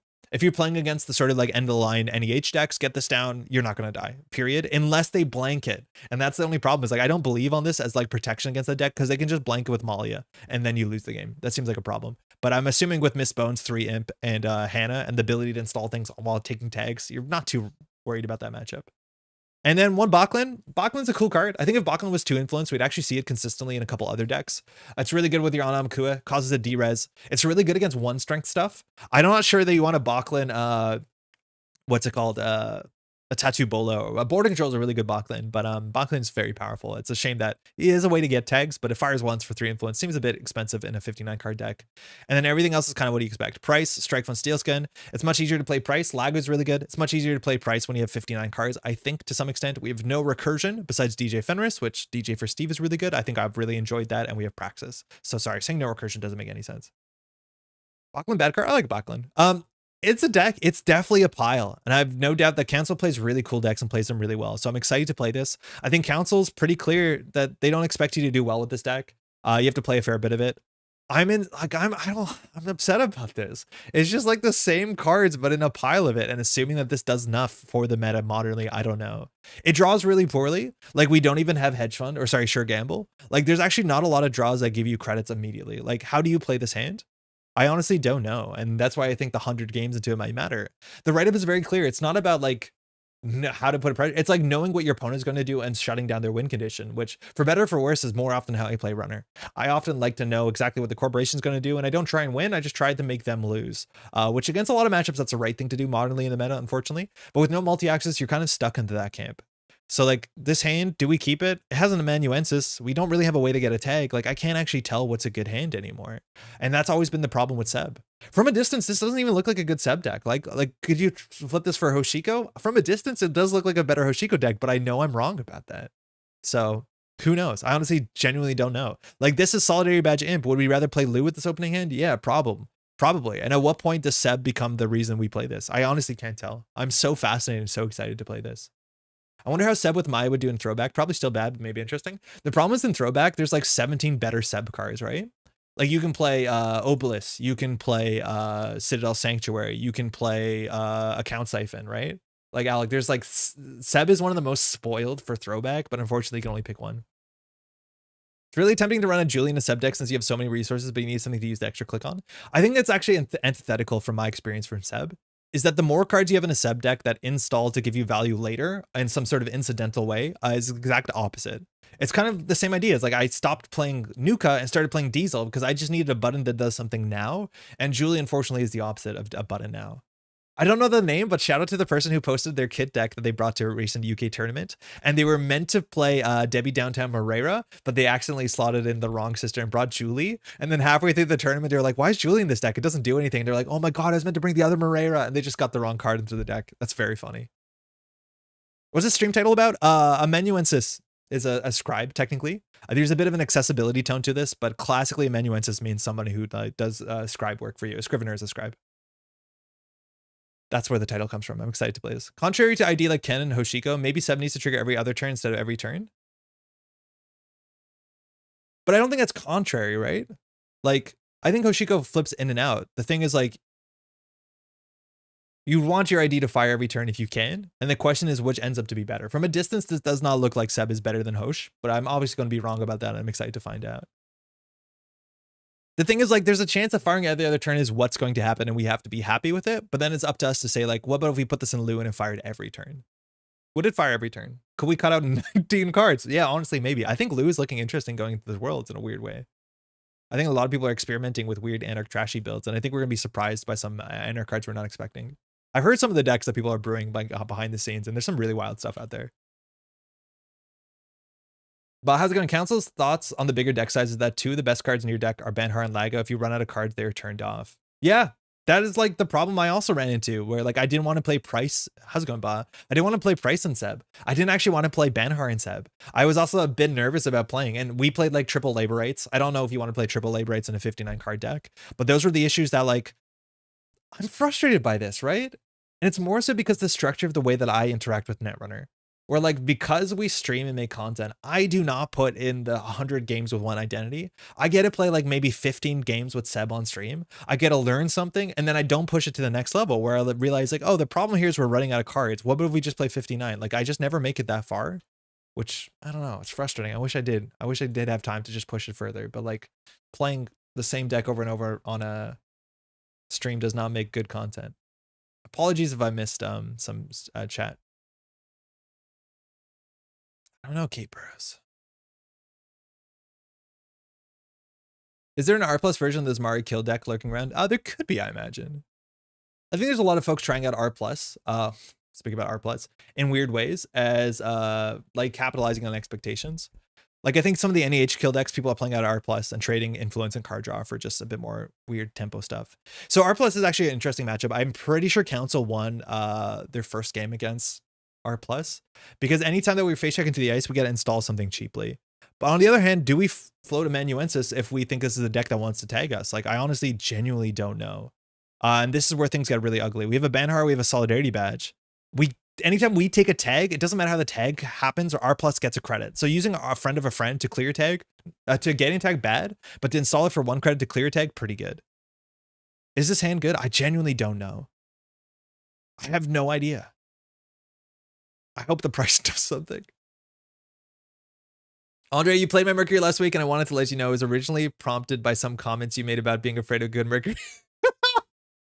Do you see we won on turn 2? Disintegrator, congratulations. Yo, Disintegrator, I played your NBN deck the other week off stream, and how did it go? I thought the sync reroutings were so weird, but I think once you get into open deck lists, I don't know if your deck can score out. I was really struggling with it. This may be the best possible opening hand. What do you think, Jordan? I don't think I like this. Oh, excuse me. I missed your message. Best of luck, have fun too. Hey, Izzy, how's it going? You installed menus this year and you're probably pretty golden. I'm worried that we're going to float a tag and just die to something. I really want to get an imp here. Crew, Hannah's good. Yerogniev gives us a tag immediately. That gives Kate 2 credits. And we have a miss bones early. Hedge Fund actually does color a bit of the matchup. We think this might not be exactly like horizontal assets. Crew is pretty good. Hannah's really good, as much as we don't see the table, but allows us to remove a tag. Yerogniev and miss bones. I think Crew might be fine. There's a lot of little strength ice, but like this decision is going to be so important for the whole game. I think we just get Crew down, whatever. I don't think we have to do anything quickly. Okay. So our text hasn't fired. No big deal. I think we need to keep our money up. If we get oppoed, our ID abilities blank. Not my eyes. This is when your turn ends if you're tagged, and then when you remove the tag, which I think here we probably just need a draw. I don't think we can win with this hand. Okay, we drew the second hand, and that's fine. Where's the clicker on Sebfire? GM, let me get one. That's a good idea. This matchup, though, is going to be a bit colored. Like, we're not going to fire Seb as consistently as we want to unless we're in a comfortable spot. But I think this matchup is probably one of the more interesting ones that experience is going to show. We don't have that. Not yet, at least. Yeah, we will. Yeah. This might be a shipment for Vlad, like Blad's list. Yeah, it looks like it is fast advance. Uh-oh. It's frightening. Okay, so this is, wait, we're playing against a Greasing the Palm deck, playing Amanuensis Seb. We're literally playing Greasing the Palm fast advance. That is our matchup? Our matchup is R plus Greasing the Palm? Is that what you're trying to tell me? That's what's happening today? Okay. All right. Good luck us. This is why Seb can never work. Seb won at Nationals. I mean, technically Seb did work. I didn't put Banhard down. We probably should have put Banhard down. I don't think I want to face check. I just want I feel like we have to find an imp or we don't do anything. All right, that would have got trashed off of Laggy, right? Yeah, feels bad. If this is Greasing R+, you're generally cooked. Yeah, we're so beyond cooked. But like, this is what I mean. These are the sort of Seb hands where like, I don't understand how to make forward tempo when all our cards are install runner. And we have no good reason to run, and we have 3 imps and 45. Again, a lot of this is going to be skill issue. I want to be very clear. This is not a criticism. This is me not knowing what to do. It's not apparent how this is meant to work.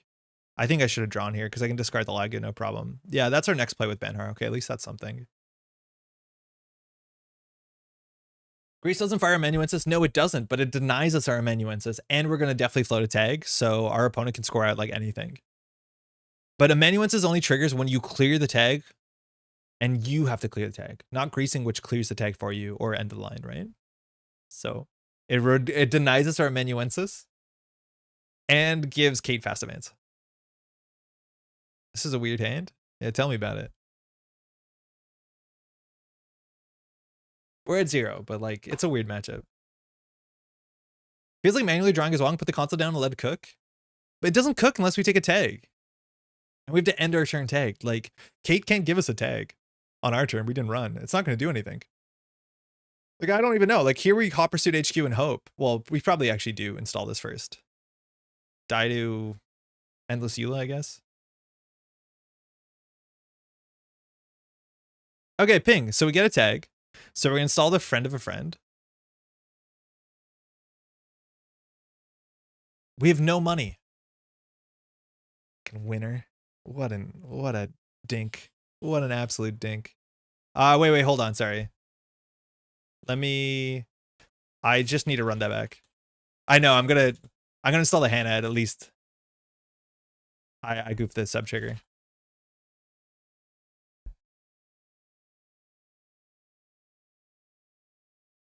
I know that they're gonna draw. We learned that information. But yeah, we might as well install the Hannah.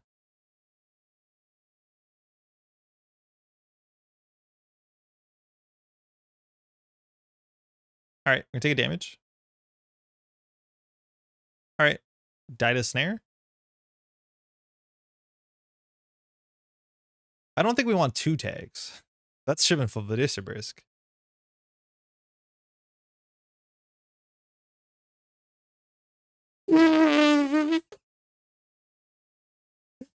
Oh, Sebastião, I think you're going to have a problem soon. I guess I meant to float tagged, right? Oh, Seb.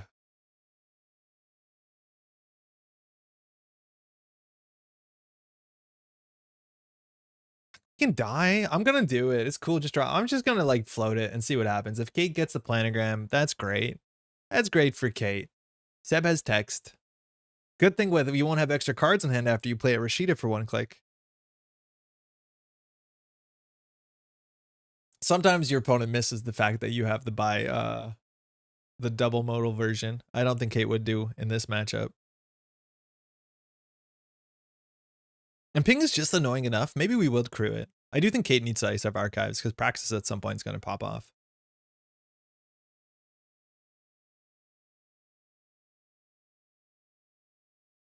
We lost our Solidarity badge? That's a bummer. That's our easiest way to clear tags. Because, like, that's the thing with amanuensis. If we clear the tag by clicking to remove the tag, this is not that good.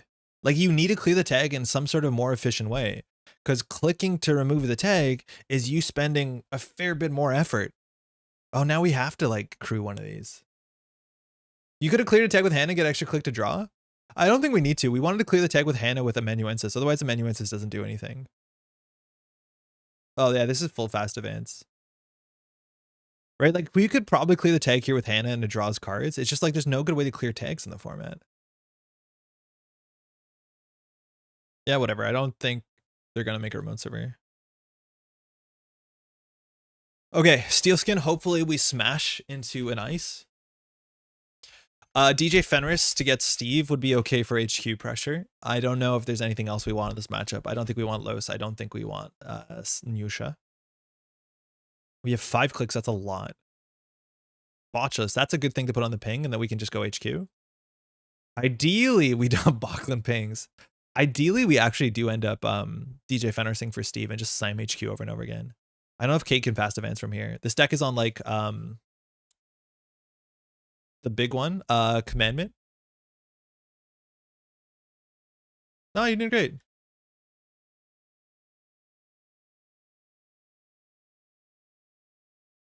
I think we just draw and play Manuel. Because ideally, when we take the tag off of what this ice is, if we don't take a tag, we can lose the DJ. That's a bad thing. But like, what ice does this deck run that doesn't give you a tag? I'm assuming every ice will give us a tag. But that might not exactly be true. If we lose the DJ, it's actually kind of bad for us. Install DJ Go. I don't think we want to do Go this turn. We want to go with Manuel because we want to see 2 cards. But next turn, we actually probably do install DJ and Go.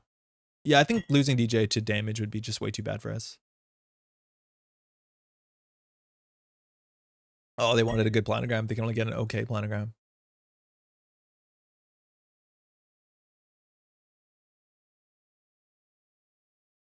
Oh, you're gonna do it.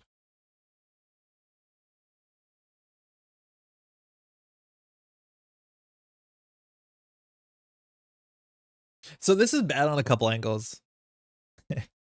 Firstly, they're not building remote servers, so like lag is not doing a thing. We don't have eye for an eye. The best case scenario is like we get an imp somehow. But I don't know how. We would need an imp and a solidarity badge. At least at this point, that's 2 copies of predictive out. We haven't seen a single greasing, which is a bummer. Feels like they played a lot of econ events and don't have that much money to show for it. 11 credits? I guess that's a couple ice installs, but that should have been a lot of money. Oh, the last one was for card draw. Yeah, right. Yeah, you good.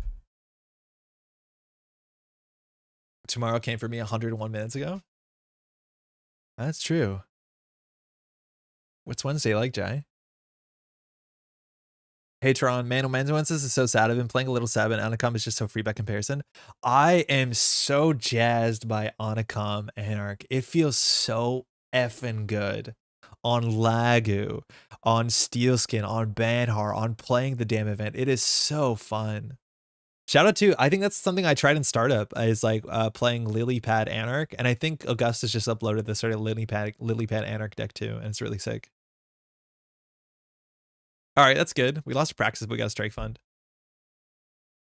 I don't know what this possibly could be. We have 4 credits. That should be enough, right? It's probably a Spin Doctor or a Rashida. I've been playing 45 Lago Anacom Hosh. It's so fun. It is genuinely so fun. How's it going, Lazy? Yeah, I'm okay forcing this. I'm just going to install this. This puts us down to 1 credit. It's likely we hit the strike fund here. On 1 credit, we're threatening Rashida. In theory, if it's like a Sansen, we're not paying 5 for that. I'm just going to run it and see what happens. I think Kate is doing a good job keeping us out of HQ here. That's what we're hoping for. Install a connection. We'll put Bachlan down for free. Oh, we could do friend of a friend down. Oh, hold on. Actually, yeah, we're going to flow tag with Manuensis. We don't need friend of a friend. Actually, Bachlan's really bad into the matchup. I don't know why we're doing this. I don't know what ice we're going to possibly want to de-res into this matchup. Yeah, friend of a friend is way better there and put us down to 0. Hopefully hit a strike fund. That's the only problem is it's a 1 and 3 to give us money to trash. Oh, man, we're good. Friendo for sure, yeah, but then we can't trash Rashida if we install Friendo.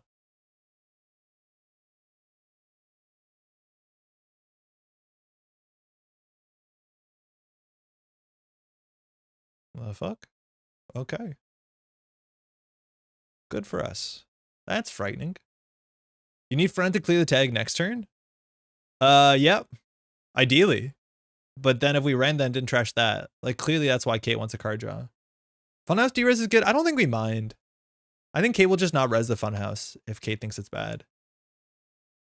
We might have to just clear the tag. Just clear the tag. Run HQ, forehead. I don't know. We're probably gonna hit like a Starlit Knight or something. I guess we can crew it.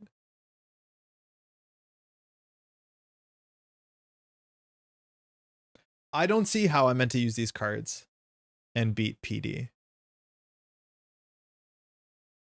But I guess you can float amanuenses. Yeah.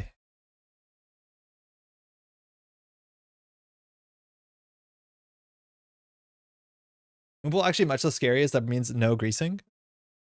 I'm imagining Kate could do a bit of both. But Moonpool's what, 3 influence? Greasing is 3 influence? Is greasing some of the best tag punishment in the format right now? Yeah, sort of is. Sort of kind of is. We're going to go HQ next turn. I don't think we can afford a Hopper Seed HQ. We might have to do something really ugly now. Oh no, greasing.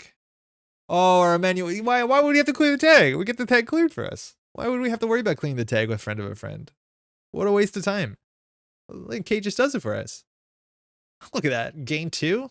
We saved so much. Crap, wrong order. It's fine.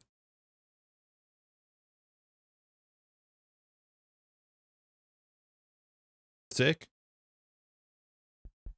I take it all back. My tag. I wanted that for reasons. Okay, we're just gonna send it HQ. Kate definitely has agendas in 7 cards. Ideally, we do credit Hot Pursuit HQ and we just play full tag me. Like, I don't think there's gonna be a shipment from Vlad or psychographics. Maybe there's a freedom of information. That could be the worst case. But double steel skin Hot Pursuit seems good. Oh my god. Oh my god. Oh, sick. All right, I'm gonna go through that. That's great. 5 strength barrier. Let's go. That's hilarious. That is really good. I will crew that at some point. Draw 2. Don't mind if I do. Ooh, Valentina. We're not on threat 3 yet. Not even relevant even here. Yeah, I know. If we were actually playing like real breaker stuff, but having this on the outermost is also a bit ugly. Like capacitor with a funhouse in front. Now we're gaming. That's pretty good. We should see 2 cards here. We can't trash anything. We can still steal though. Well, actually we can. We'll get the money up front. Yeah, if successful. Yeah, the clause on Hopper Seed is super generous. Oh, Steve, I wasn't even remembering. Oh, wait. This run's okay, I guess. So what do you want back with Steve? We're going to have a tag. I think that's okay. A 2 strike fund is the easiest way to be the most aggressive. I've played Banhart Steve before. I kind of like that because our money's not great. As much as we'll have 9 credits. Eventually we'll do 2 hot pursuits, which seems pretty good. I think we'll do 2 strike funds here. Wait, this deck slaps. Strike and steal? I don't think we need to make a choice. Install a connection? Oh, because we don't have a tag. Wait, what's the order of this? The 9 credits should happen first. Janet, please? Judge. Wait, Judge, can I have the money first, please? Hey, Judge. The sentence is worded like that. Interesting. I can gain 9 credits and then take a tag, right? What is the NSG text to this? Gain 9 credits and take a tag. I should have the money now.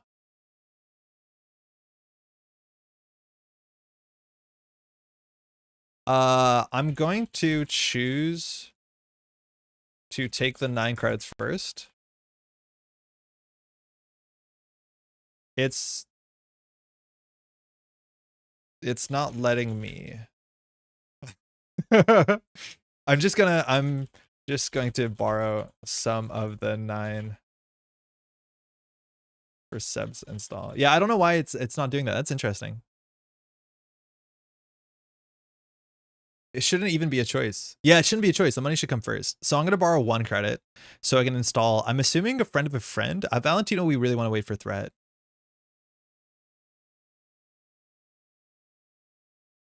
And then our plus will decide. Okay, we got another tag. So I should have 1 credit fewer. We have to steal that. That's just great. Spin Doctor. Ah, we're seeing cards now. Spin Doctor. I don't think our money matters. We've already turned on Oppo.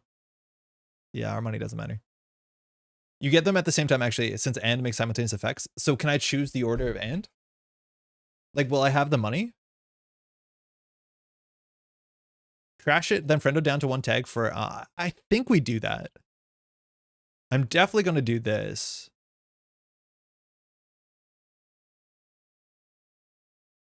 Whoa, wait, amanuensis is cool. Too bad we didn't get Hannah. I don't think we actually can use Hannah that well. Wait, is this that good? I've never fired amanuensis like that. You can just take this early. You don't have to end your turn with amanuensis. Wait, how do we not realize that? That we don't have to end our turn with amanuensis? Well, you do. You always do. Never mind. That's not true. Yeah, it's wild. I'll be honest. It's pretty wild out here. You guess the money on the tag, then gain a trigger from Seb. Okay, good. You probably shouldn't draw there. I don't see why not. I don't mind discarding. We have 29 more cards. We have 2 more practices showing up. We have no more labor rights, but eventually we'll get 2 practices in the bin. I don't think drawing there is wrong. We just want to get through our deck. I just wish we had a Stargate. Like, I think that's every time I play Seb, I put 1 Stargate in it to be like, I just want a Stargate.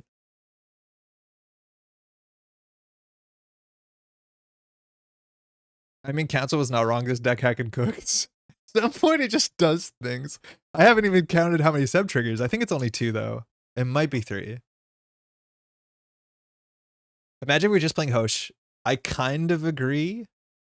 It is notably the only deck in the format. Oh, please not. That can actually interact. Oppo, you're just making me more powerful.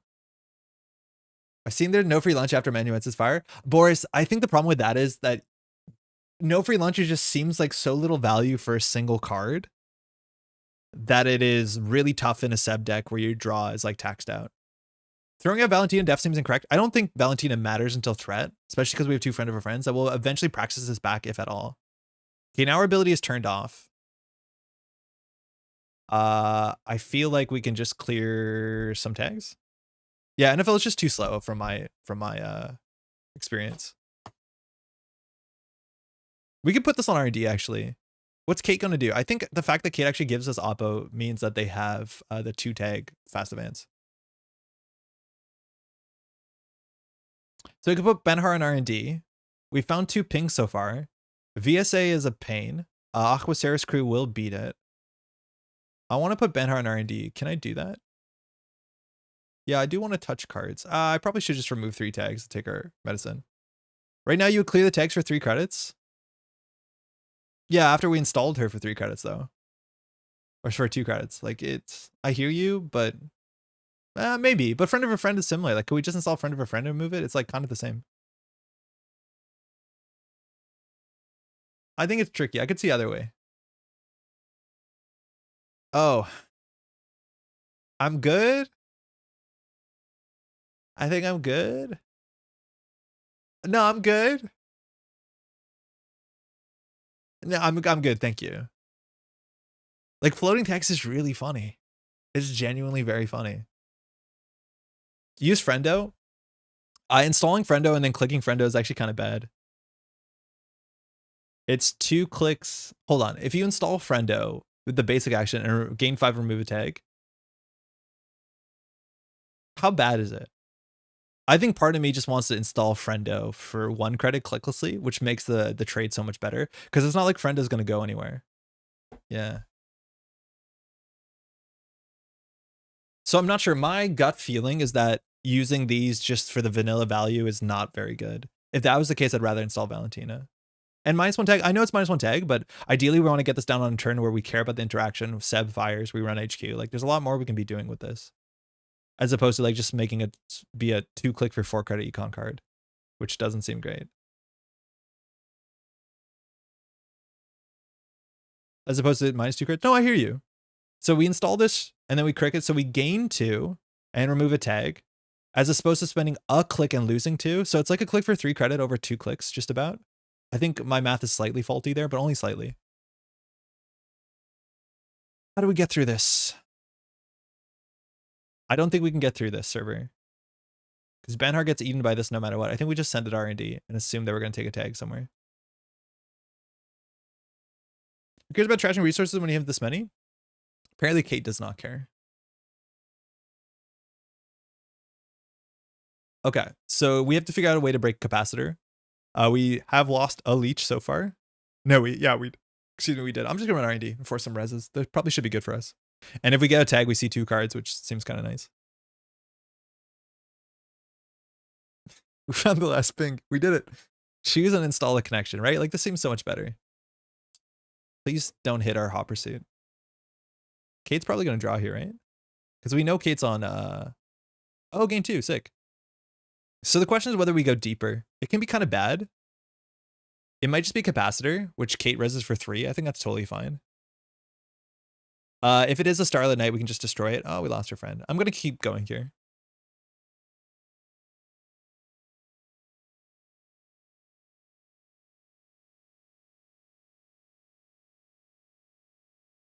If it's a Funhouse, it's a pretty rough res. If it's a Starlit Night or a VSA, we can just delete it.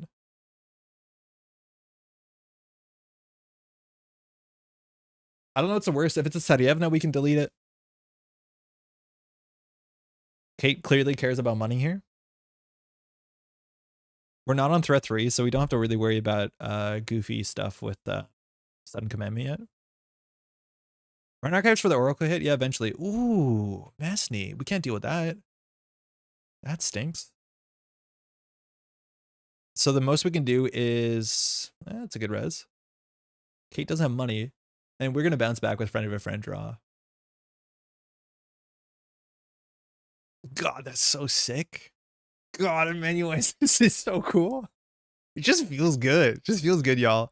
I'm going to price. I'm worried that we're going to run out of cards. So we hit Banhar Amanuensis. Are you kidding me? We lost to Raindrops. Next, we run back in Bachlan. Yeah, we definitely do. This is Garbo.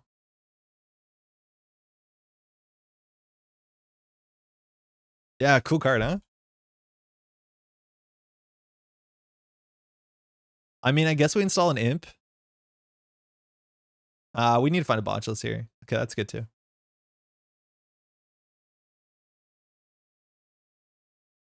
All right, we can de-res Messney. I think that's okay. It's probably the best de-res we have in this whole damn deck. Imagine the world where Message Chest was a Wayland card and Wayland had a good code gate for once. Wayland has Hordem. Hordem's fine. Abshar is fine. Mouseless is busted. I hear you, Meteor, but I don't agree. I think Wayland has fine code gates. Descent is decent. Mouseless was absolutely cooked. What an annoying card. Like Code Gateway Barrier. If you look at the deck list of the week, it's like the same sort of conclusions that 3-credit predictive. You kind of come down with trying to struggle to make Code Gates and Ateo work, and it's just like one Thimble Rig, nothing else. It's like you can't res a Vampire and asset. It's too hard. Wayland Sentries are much worse. I like Surveyor. Stavka and Archer are pretty good right now. Kogate dies to Vizarum? Yeah, but when's the last time you actually played into Vizarum? Ernesto, hey, thanks so much. I love your videos. Green from Germany. Thank you so much. That's very kind. With 10 euros. I really appreciate it. Greens from Germany. Hopefully you've been enjoying the game. I think you made a comment recently about foil cards. I haven't answered it yet. Correct me if it's not the case, but foil cards are hard to get. They're classically only for really top placements, and some people make or print them themselves. I think you might have asked about that. I haven't responded just yet. Okay, we want to run this. Devil Charm is good because we can just delete Message Esso. That'd be better than deresing it. This we can run relatively trivially. If it's an agenda with Imp, we can Imp it. I don't know what Kate would put in here. Understanding that we can just run it. So it keeps us off Centros, which is honestly kind of fine. We just need to get on our Amakua, which is in our bottom 20 cards. We definitely just need to get our Amakua. No badge. Do we draw once for badge? No. Yes, right. Yeah. Foil cards are hard to get. Classically, a lot of those foil cards were exclusively for like really top placements, and then some of them got raffled out at events locally. I think Steven might have got his off of a raffle. Charm first. I don't care about Charm that much in this matchup. We already lost one. We only have two. But like Mess and Chesso, it's a 1 in 6 here. Maybe we could have got it down. It might have been better than drawing. I think there's something to say about that. It looks like Kate didn't know we could run through this. Nah, that's fine. Break for 3 with Unity when the runner is fully set up is absolutely fine. So Moonpool. I'm just going to imp it. No, we should probably just trash this with 3 credits. Our money's not that important. And we rather imp the fast advance pieces. That's 2 Moonpools out. Kate obviously has a hand of agendas. We just are struggling to interact with the going HQ thing. I think we delete the capacitor. This is the first time anyone said it. I'm going to Devil Charm the capacitor. Don't forget you have backline. I do, but this is the only good thing to backline. Like, I don't want to backline a ping, which is res for free. Like, I backline the Message Esso or nothing at all. I don't know. Maybe Kate's on Toll Booth. Not great. Might have wanted to draw there. It's bonkers that Amaku is 1 influence. Yeah, but imagine a card that is so fun and so run-based that you can insert into any deck for 1 influence. How cool is that? Andre, starting with the deck, where's all the econ of the deck and how do you play it? Andre, trashing assets or money isn't that important? No, it's not. But in this matchup, it's not. Like, imagine we actually were playing against assets or we had to, like, break something else than a ping. Not that we really have breakers. This feels like it's been going slow. Faster Corp should be way ahead of us by now. I agree, Chenchling. And at that point, we probably need to be like just camping the remote server with Bachlan crew. Like, I don't know how it goes. Obviously, Council believes in it, and I believe in Council. But this is a very slow game. And I don't mean in terms of like how fast Kate is playing, just like the game is not progressing quickly. Oppo, that's totally fine. Let's just hit one of these. Oh, we don't have a guy. We don't have a guy. We ran out of guys. Whatever, we'll run this.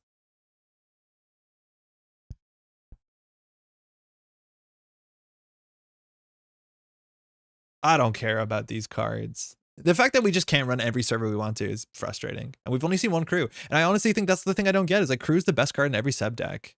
How can we play 59 cards? And that's what I need to come to terms with. Do we float a tag? I think we might. Okay, if we take this, we take a tag. I'm just gonna imp that. I don't want to touch this shit. This is shit. We could lose this Oracle if we float a tag. That's really funny. That's really funny if we do. If we clear a tag, we draw a card. No, we don't. That's not how it works. I played against this deck with a fast corp and successfully slowed me down by threatening tons of central pressure with an Immortal Manuel. Yeah, Manuel's annoying. Kate knows we can get in there, so like we probably didn't have to run that. If Kate had to score that, we'd be pretty happy about it. I'm just going to remove a tag and do credit. I'll float a tag. Again, it's kind of what we have to do. Capacitor OP, yeah, I've been saying.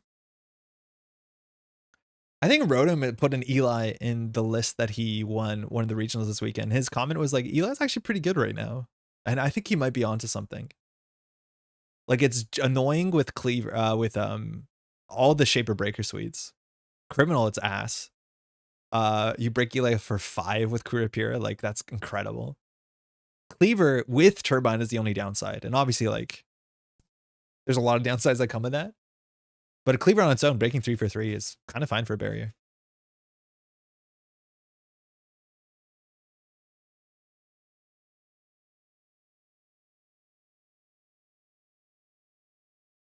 Eight's drawn, 16 cards left. I believe that they were playing 44. Credit, no greasing. Please hit something good. Crew lost a badge. Beans. So we still have in our deck 2 Praxises, 1 Amakua. Kate, just like a dog chasing whatever dogs chase, I'm going to run server 2 over and over again, and it's keeping us from running HQ where clearly the points are. This is probably a spin doctor. Just sneak spree into the deck and use that to charge up Bonchos. Imagine we just like spreed HQ. Kind of sick. How much influence is spree? Probably 3. Kind of cool if it was 2. Right, install 7 cards worth of programs to deal with my 3 cost ice. Sign me up. Yeah, no, I agree. I totally agree. I think Eli seems kind of okay. The problem is like I want to put Hagen in every deck, and I don't think people agree with me on this one. I want to be very clear. Kate can trash the Banhar. And if Kate trashes the Banhar, we have to crew the ping, which is fine. Oh, no. Please hit any other cards. That was the worst hit. That was definitely the worst hit. Yeah, it's a spin doctor. Not surprised. Didn't cost us that much. It actually probably was likely to push us forward. Let's see if the think tank goes back in. I don't think Kate has a big incentive to put that back in. It looks like it is going back in. Again, Kate can shuffle our Oracle away from us. You can't run HQ anyways? Well, no, but we will eventually. We have 2 more Botulists. Like, we're going to have to run HQ to win. What else went back in? A greasing. That's scary. We're not going to float tags, but 2 moon pulls out means Kate probably doesn't have that much reach. She's also short of sudden commandment, which is good, like in terms of threat, not in terms of money. So we probably do clear the tag here with another greasing, because if Kate greases out a superconducting hub, we're in a pretty bad spot. I'm assuming that Kate next scores out of post-truth. Like, we need to just figure out how to get HQ. I don't know. I should have removed the tag. I don't know what I drew. I'm going to draw anyways. F. I really don't like this. We just can't deal with a ping. We could raindrops crew this, Banhar this, take 2 tags. That's pretty bad. Moshing, yeah, we probably do moshing here. I'm worried about moshing our Banhar, but eventually we'll get a turtle. Yeah, whatever. 1, 2. I don't think we need our charm. Okay, 7 cards, 2 Botulists. That's really bad. We need to keep the Praxis because Praxis is cursed. It brings back Botulists too, which is good. We only have 9 cards left. I feel like we might have mismanaged our pressure. Know anything about capacitors? Like, Botulist technically gets through it, sort of. Turtle in the bottom 9. Okay. We'll get to HQ and get a Steve for double pursuit, I think. Toss steals? No, we're going to use a bit of Banhar. I want to keep Steel Skin Scarrings. With Banhar, Steel Skin Scarrings is pretty good. You don't need draw now? Yeah, we do. We need to keep our hand full. I think we do. I'm not sure if it's better than Raindrops. Raindrops is comparable. Considering Banhar. Oh, this window shouldn't be here. Oh, that's better. All right, second ice. Things are looking bad here, but no, it's actually totally fine. We have crew, we have Banhar. We did throw out our charm, but this ice can't be a ping for obvious reasons. So here we can choose where we want to pressure. Let's not lose an Amakua here. Beans.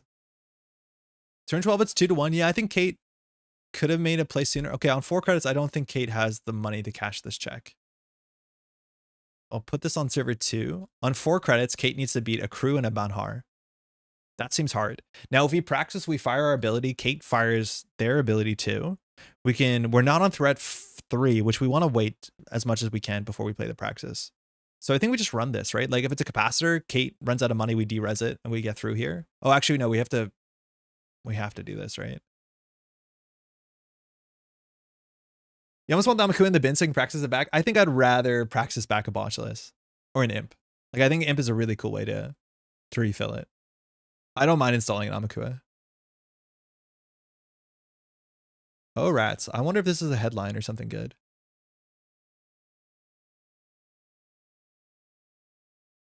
Kind of hope Kate doesn't res because I don't want to take damage. Oh, Kate doesn't. Third and fourth ping.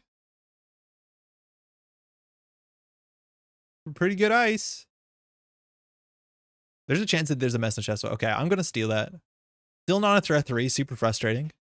Bachlan, power countered out of his mind. I can draw once, I guess. I like our hand. I really like our hand more than this.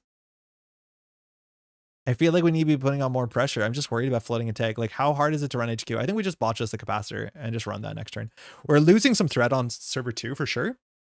But I think if we end up getting HQ cheaply and consistently, that's going to be better for our overall game plan. 3 minutes left in the round. Kate says they're a newer player, so I'm not too stressed if this game is taking a while. It's only turn 13. No, we're not figuring out what we're doing for the first time.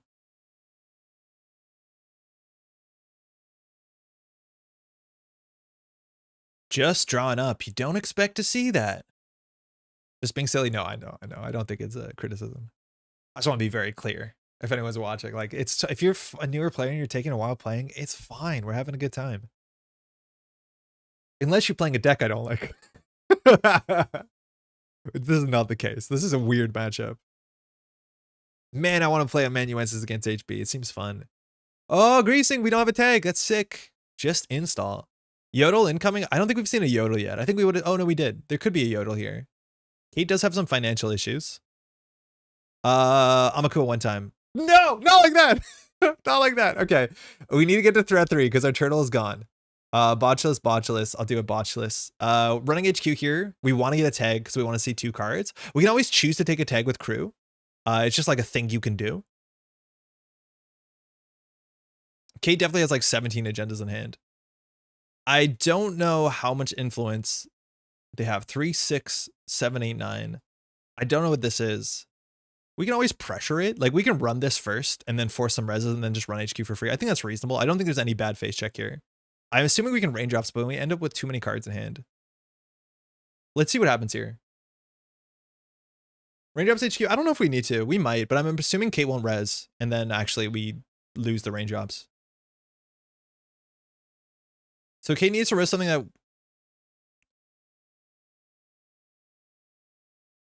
When the runner encounters this ice, the first time you encounter a piece of ice during each run, de-res the ice you are encountering. So we have to take a tag here to be able to de-res this. Part of me says that's fine. That part is winning. Stop it. Stop. Oh, Kate can get credits here. Actually, no, it's probably... Wait, sorry. Blah, blah, blah. I'm gonna... I think I'll jack out.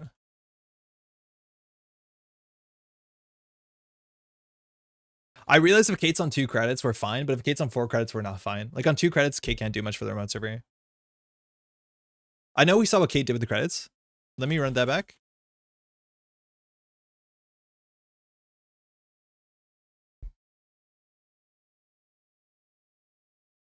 I don't think there's any way Kate draws there. Okay, that'll mess up maybe the rest of the turn if I take a tag. This might be easier. I'll just run this back again. I'm happy with Kate spending 5 on this just to get an end the run. I was consider de-resing it. But actually, I'm okay if Kate's on only 2 credits because then we can run HQ. If Kate's on 4, we actually have to worry about this. So now we'll run HQ. I don't think we want to raindrops because I think it's just going to be a +2 credit card. Actually, maybe we do because we just want to get cards out of our hand. Yeah, that's fine. And we can let this first subroutine fire on capacitor if we don't want more cards. Okay. So we'll draw another card. So we're going to get +2 cards here. You can let capacitor fire. Yeah, I don't know if we want more cards though. Because if we end up discarding cards when we only have this many cards left, it's pretty bad for us. I think we will break. Nah. Is it optional? It's not optional. Like, I don't want to use the botchless counter, but I also don't want the card draw. This range ups might be wrong. Yeah, that it is. And I do think we'll actually end up taking a tag with Crew so we can see 2 cards from HQ. Not what I was expecting. Yeah, the fork is really fun. Force a res and then go somewhere else.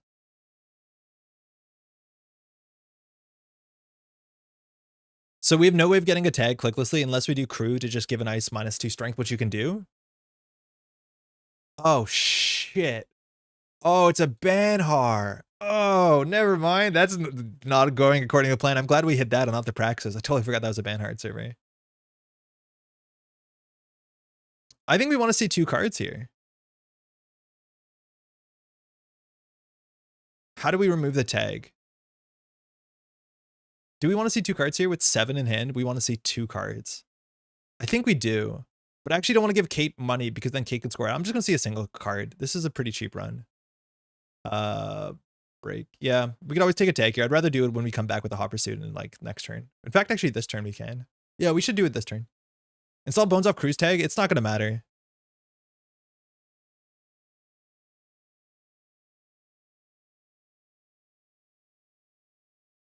I think we've done most of the trashing we have to do.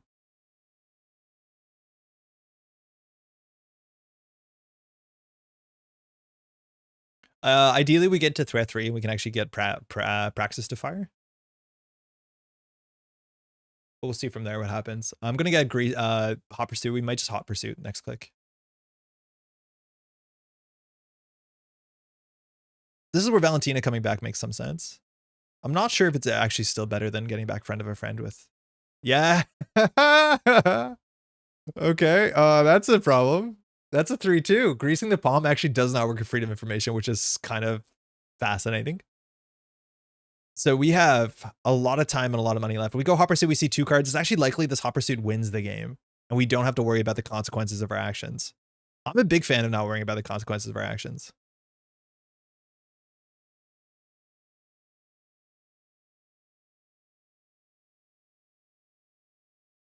Cool. And then we can get the Crew down for free, which is okay. I think this is like the 5th time Seb fired.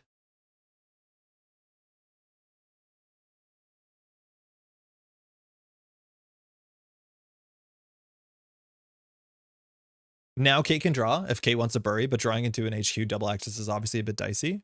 But Kate now can get the credits to score it in server 2. Actions out of consequences. What are you talking about? Hey, Monty, how's it going? Monty, you're going to Worlds, right? I think I might have asked you this. Okay. All right. Woo. Good game. The hand had to be loaded there. It's been many turns and we're still on 3 points, right? 18 agenda points. We have only 9 of them. Like, that's still pretty low for 11 cards up in the deck. Thanks for the game. Hard thing to navigate. Obviously, Kate is figuring the game out. Whether Kate could have pushed faster, I think we'll have to watch a replay to find out. Had all but one. Yeah, that tracks. Yeah, that tracks. This late in the game with only 3 points in score areas. Feel like I messed up my moon pool. Yeah, the moon pool is like a bit tricky. Yeah. If I'm able to trash the pools in the remote, I'm pretty happy. A second dice in front of the thing asks more from me. So I can't just cruise on Banhar. That could help. Not at all. No, that was fun. I'll be there, absolutely. Heck yeah. Top 16, Mondi doing it again. Manuensis definitely seems like a bit of liability in this matchup, but that was a lot of fun. Hey, thanks so much for the game. Get your end. Very, very nice. All right. I'd love to play. Non-NBA. I want to be happy. I was hoping you'd float tags. I did, but only a bit. Cheers. Yeah, floating 2 tags is a problem, not only because we're worried about shipping from the Disperse, but it makes Freedom of Information a 2-2. Like, the breakpoint on 1 tag versus 2 tags, I really like parts of NSG's tag design that feels like a big difference. Like, classically, 1 tag was basically you lose the game. It's a bit wider now. There's still some really prevalent tag punishment on 1 tag, but the difference between floating down to 2 and 1 does make the turns where you get oppoed give you more choice and more agency, and I think that's pretty slick. That's cool. A shout out to, I don't know who, but somebody recently posted a Xayah list that was on 2 copies of Manuel, and then just played like only class acted resources. And then he played Hot Pursuit and he just went tag me. He just played tag me Xayah, but not like mass tag me Xayah, just like little tag me Xayah. So Xayah was just running central servers and seeing 2 cards. I don't know if that's better to do than most other Xayah decks, but it's like a really cool idea just to give Xayah a bit more consistency on all centrals and just say resources don't matter that much to my game plan. I think that's kind of slick. You can find an RNDB if you look up those 2 cards. Sorry, I don't have a name. Does it work if you knock on wood for stuff other people say? 100%, yeah. Someone's just gonna knock on someone. Asa, okay, that can be fun. We have Miss Bones.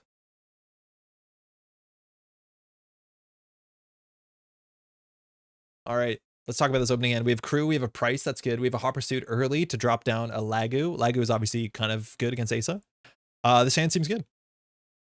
Omni mulligans, we'd love to get the Hot Pursuit. This is the big difference. If we don't get the early cheap Hot Pursuit, and we could just mulligan for Banhar. I feel really wild mulliganing in a 59 card for a very important, 59 card deck for a very important card. But Banhar like has a very big impact on the deck that wants to go horizontal with single ice. So there's gonna be an interesting matchup. I think if we don't get the Hot Pursuit on turn 1, the game is gonna be a fair bit harder. If we do, okay. I think we can float a tag. Not a lot of Asa group decks actually run greasing, I don't think. Jai, how many greasings did you run? I think Tranquility is a better slot, but I'll take it. Mulligan, draw, Asa. And Asa 0. Okay, sick. Hot Pursuit. Okay, so if we had a Bones, this would be really good. So we can price for a Bones to challenge the server. This is like worst case a Managarm on top of a Rashida or an Eco. So we can always run next click. Imp, Banhar, Hannah. Ooh, can you ask for 3 better cards into this matchup? Imp, Banhar, Hannah. I think we have to go for the Banhar, right? So we have Banhar, Hot Pursuit. Class Act is not the only resource. I think that deck had Class Act and Manuel and nothing else. I'm going to run it. If they res a Managarm, I think we're happy. I'll trash a Nico or Rashida. Will I double click through a Managarm? Maybe. Because if it's Managarm Rashida, we can deal with all this. Spin Doctor. Okay, so Spin Doctor Trank. It's a fuck. Is this segments? Is this segments? Or is this Ba's deck? I don't know if Ba was on Hendrik. Is this segments?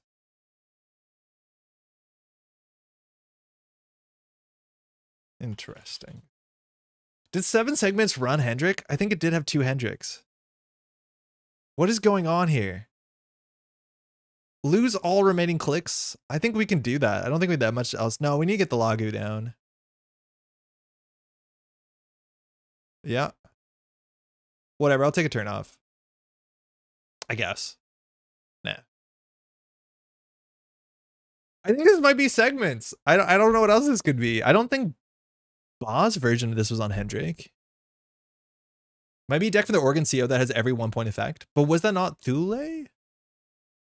I also had no idea that Jinteki -1 point acts as this card. Was, oh, it's greasing. Was still in standard. I thought that rotated. But that really cool one with the pin doll still in standard. I had no idea. Last night I played a price data strike fund moshing RCS and the 3rd labor rights. Sometimes it'd be like that. Hengeki, yeah, I had no idea Hengeki was still in the format. Such a cool card. Really fun because Thule, you don't get a choice, right? Okay. I don't know what this could be. I don't think we die to anything here. I think it's actually hard to res. Because then you lose server 2. Yeah, just free Hot Pursuit's good. I'm going to get the money first. So we can go tag me, I think. I think we do, though. Like, Banhar gets trashed. Friend of a friend, Aquasair's crew, Lagu. I don't actually think clearing the tag like this is better than Lagu. I don't know what to do. Lagu. Card draw, friend of a friend, no tags. I think we don't take the tags. Greasing? Okay. Oh, all right there, friend. Yeah, you win. Okay, so we're not gonna run this. It's probably like I don't know, Jaguar or something. We have a tag. We don't want to run into Jaguar with a tag. Jaguar. Draw. Mercs. Probably doesn't matter. I think we just install remove. Let's see if that's a Rashida or a Nico. I don't know what this matchup is. What's cooking? Also, how about that World's Brandon Oppo? Eric, what's your favorite? I honestly think my favorite might be Hannah. Hannah's sick. It's like constantly a thing that's happening, which is like a really good thing when it comes to talking about Netrunner alt arts. It's like, did Brand need an alt art? No, Brand's alt art is so good. And the artist who did Brand didn't do a lot else. Like, I think just did a couple handful of cards, and we haven't seen them since the System Gateway. But then you see the new Brand and you're like, actually, no, that is quite good. It's the Chesva effect, where it's like, you can't perfect Chesva, and then someone makes a different Chesva, and you're like, oh yeah, it's actually also still a very good Chesva. Also, Eric recently put out a video about some top tips. Oh, I lost an imp. 2 greasings are out though. For some like mistakes that newer Netrunner players have made. It's a really nice tone on the video. I like it a lot. All right, we can do a server 3. I don't know what this is. I do not know what this is. Brand needs an altar because it played in too many decks and need more copies. Yeah, to put in your Jinteki decks forever. I can't read this deck anymore. Like, I'm gonna stop making like good decisions and to just start doing. Oh, I didn't use the friend. I just cleared the tag. Why? Why did we do that?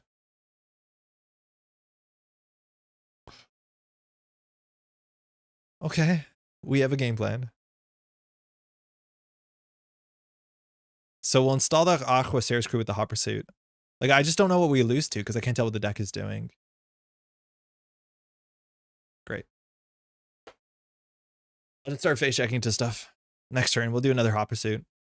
Seems like a good card. No Rashidas, no Nikos. I don't know what this is. I'm assuming there's some core damage traps. Oh, that's bad. We had a Banhar there. Didn't run it. I don't know why. That's fine. It's a what if. What am I meant to do? That is the only scoreable agenda if this is segments, though. This looks like segments, right? Trash? Okay. I would love an imp. That's good too. Solidarity badge would be good. So let's get to work. Do we think they can score out? No. Send it.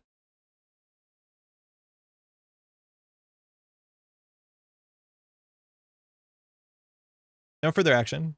Breach. This is no longer segments. This is a different deck. I want to float a tag.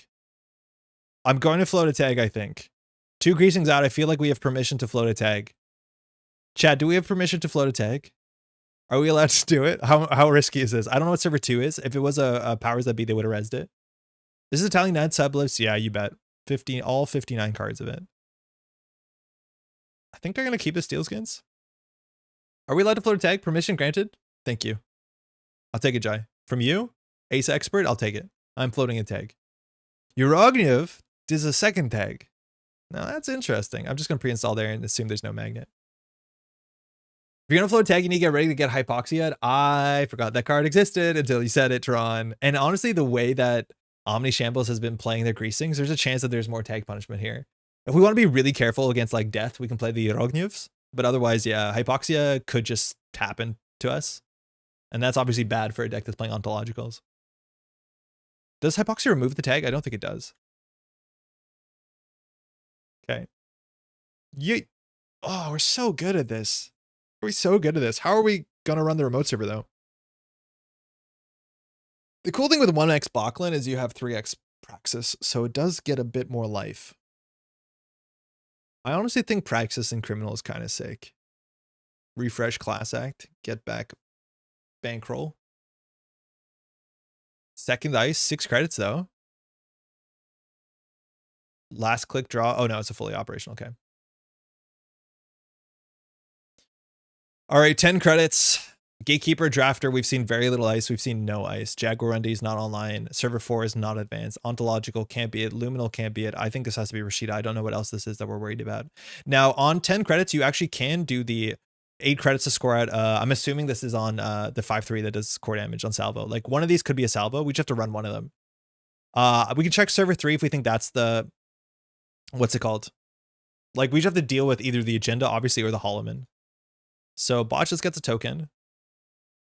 I honestly think we can consider banharing server 4 because if Omnishambles reses 1 ice, they're unable to generally res, and score at the 5-3 because the 5-3 is 8 credits, right? 4, 6, 7, 8. Yeah, so we'd have to force a res here. If we remove a tag, there's 1 fewer subroutines. Oh, it doesn't actually matter. But it draws 2 cards. Does that matter? It does for Seb, sort of. Okay. Send it.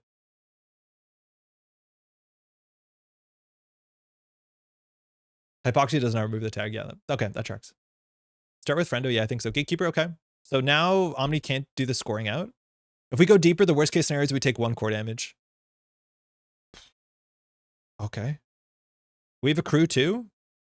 Oh, the second crew, obviously we just drew it, can be good. So we actually can destroy a Jaguar with Aquacere's crew, right? We can trash a lot of ice here. Not that one. That's fine. But we actually can take the tag with Aquacere's crew to install the Aquacere's crew and then delete and take another tag and delete something. So on 4 credits, we could run server 3. Oh, we have a lot of cards though. We probably don't want to discard all of these. So I think we just do Aquacere's crew. We could run R&D for single.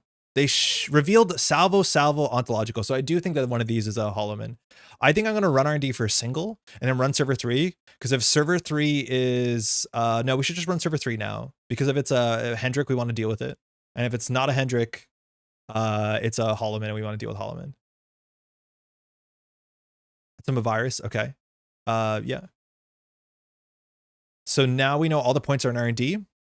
So I think we just run R&D here and we throw out all these cards we don't need. There might be agendas and archives, but we know there's not. MIC coming off the top is annoying. So we'll get rid of Amanuensis, Lagu. There's some reason to keep another Lagu in case this gets trashed, but I feel like Omni doesn't have the credits to really trash this, unless Gatekeeper drew into Foliom, which is not unlikely. I do think server 4 might be a salvo. Last greasing? Man, Amanuensis, well timed, huh? So now we just blow through the server. We just run on click 3. Oh, Imp, good. Ooh, Hendrik. Pair of Hendricks. So we end up floating a tag here, right? Pursuit, install, no, gyro, sorry. So we don't have to banhar this, because we can crew this. We can crew this. And delete the remote server. That seems good. So we'll put this on HQ. So the question is what click do we want to run this? We're assuming there's 2 banhars, which cost Omni a bunch. But if we install Aquacere's run, we can double click through banhar. I think we'd rather pay 5. Was trying to use cards last turn. It's really hard. I don't want to hot pursuit into Resible Ice. We don't have a breaker. And I don't want to float tags. Discarding those cards don't matter. They don't actually do anything in the matchup. They're not unique. Or they are unique. So thinking. We definitely want to contest this or force some credits because well, actually 1 credit short here, but Omni can hollow in for 8, a 5-3. So we probably want to get Imp crew. We can just do Imp, take a tag, install the crew. So then we have 2 clicks left. We want to have 1 click left. So I think we just do Imp crew run. We can HP Hot Pursuit first. I don't know if I want to. We might be able to. But I'm okay here having just 1 click left to spend into a Hendrik. Double Hendrik will give us a core damage, but it costs Omni 4. That seems expensive.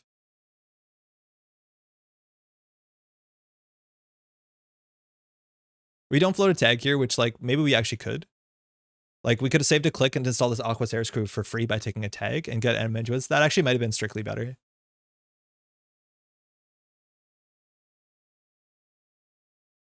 We'll see what gets rest here. Managarm, spend 5. Oh, this is a bit expensive. So we'll try the new cards first. As a Trank, we'll Imp that. Then we want to do a Rashida. Yeah, we can pay for that. This is a Hendrik. Oh, it's a Holloman. Okay, so we're right. Managarm. I think we did enough damage. That seemed like a good enough turn. Omni has financial issues. We can't hot pursuit this turn. We'll just credit because next turn we hot pursuit. We could run R&D for single. That actually might be better because we have imp and we can steal an agenda here, and being on 3 points is good. Ravana, it doesn't do anything. The server's now in ruins. It kind of deleted itself. Resing Holloman? Oh, just to move it, yeah. That seems expensive. But what's in server 2? I think it's just on top of a Hendrik. I don't think this is a concern for us, but it's cool to split them up. Yes. We don't have an imp? Yeah, oh, yeah, you're right. We don't have an imp. We can't even. We've used it. You're totally right. So we're not too worried about the Holloman. You can score on 4 credits if you do credit Holloman advance. Yeah. Score 4-2, but if ontologicals are the 4-2, we don't care. All right, this is a free HQ run. Botchless. Banhart goes on HQ. We are not on ablative, which is good. There's a big chance this is an ablative because it hasn't been rezzed for a moment. But I think we just do credit, hot pursuit. We love a DJ Steve at this point. Best viewers? No, come on.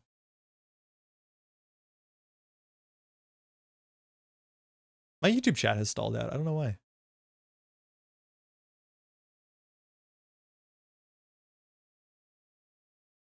All right, Ravana. I'm not too worried about Ravana.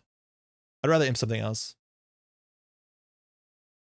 I think we're going to float amanuensis tag here. So the question is, what do we run? We can run R&D. We die to end the line. I'd be okay with that idea. Tattoo Bowl. I kind of want to imp that. That thing's a pain in the ass. We'll see what happens in server 2. I think we've seen 2 Rashidas so far, so I'm not too concerned about it. The big threat point is now 6 credits, which is enough to threaten out what's it called? The salvo testing. Imagine a Friday chip. We don't need Friday chip. We have what's it called? We have the other one. The good one. We have as Solidarity Badge. But Friday chip would be fine. Draw. Okay. So they drew 2 unknowns. We're going to hammer HQ turn after turn. Now they could just put something on the Manigarm at a minimum to be annoying, like this. This is how you recharge your imp, but someone needs to get to threat 3. I don't think we're worried about running if Omnishamble doesn't have credits, because Holloman doesn't do anything, and we're assuming the rest of the agendas are just salvo testings. So Banhart goes on. Server 2 is probably an agenda. This wasn't res, it wasn't Tranquility, so we can run this. That might be fine. Dealing with the Holloman sooner than later is fine. Otherwise, we'll just put this on HQ. I think there might be one agenda in there. Let's start by friending to draw 2. Sick, but we're out of trashing cards. It shouldn't be that hard to trash cards. How many cards did console draw this game? I think 2. I think 2. We can do Badge Leech, run R&D. I actually don't think the Leech does much because we played 2 crews yet. They can come back. But it seems like the game's in R&D. We saw a lot of agendas get shuffled back. Badge R&D is okay too. We have no good way to float a tag. Unless we do Praxis. Praxis actually might be okay here. So if we Praxis, we can take a tag, which is good. We can install you install resource from your heap. And then we can install Uragniv. That's not good. Like, we definitely want to be playing this with a resource in hand. Otherwise, we lose a lot of value. Our resources in our heap are not that great. Hannah's not bad. But that's kind of it. Crew coming back is probably the best by a mile. I don't know here. I want another imp. I need to wait for threat 3. So I think we just do Solidarity Badge, run R&D, but I actually don't know what we're going to trash with Solidarity Badge to like really care about it. Leech actually might just be better. I can't count 50 minus play a deck of that size. There should be an agenda here. Yeah, that makes a lot of sense. I'll just go back for another. I think we're set up relatively well. This could just win. Okay. This is Baramu's deck. Leech Praxis is pretty good here. Yeah, I just want to wait until we have a card in hand. Oh, last Rashida. That's really good. Yeah, this is Bob's deck that Bob brought. So on 7 credits, actually, Omni can score out if server 2 is a salvo testing on top of a Holloman. That is all of Omni's turn, though. It does 1 core damage. But like with an open up R&D with only 12 cards left in the deck, like it's going to be hard to close the game out. That being said, if all Omni does is score out a salvo testing, the last ontological just before 2, yeah, Praxis can install Imp, and now it can because we're on threat. But we have to trash this Imp. We actually should have trashed this Imp by overinstalling the Leech. Luckily, we have another Imp, but we should always remember to, if we install this Leech, trash the original Imp. So we know this is not an agenda. Omni's only on 5 credits. This Olive Gal actually doesn't help that much, but we would have eventually ran the Hollow-in, so Omni gets rid of it. But now you still need to score out of salvo testing just to score out the ontological. Like, Omni still needs to score out 2 agendas, and that's going to be a bit of work on 5 credits. How many fully ops have we seen? We know a Spin Doctor's down here. We've seen 1 fully op. So Omni might install server 3. It's kind of hard on the Bodulus. But now we have to worry about ablative, and luckily now we have a good Praxis. Yeah, all good.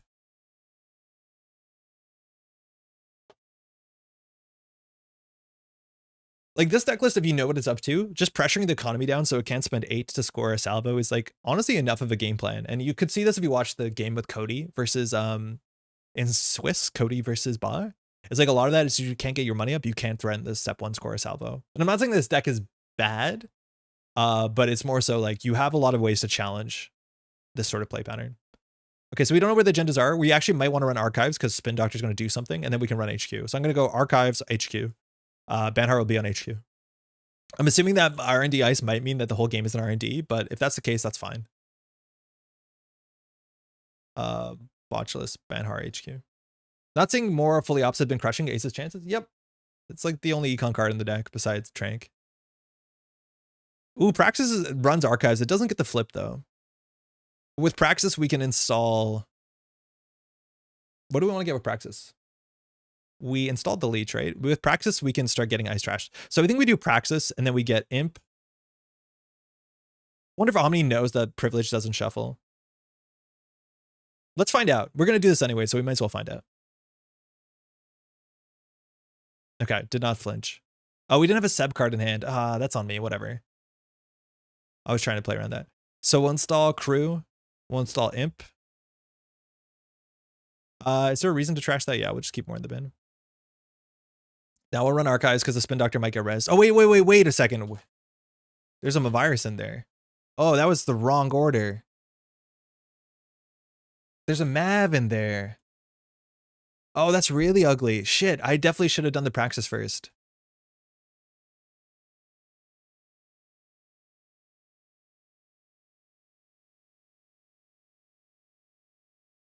Yeah, we did that. Thank you. We did that totally wrong. Now, in theory, Omni shouldn't res the Spin Doctor, but I just want to find out what's in Archives first. That's very generous. Oh, respect. Cool.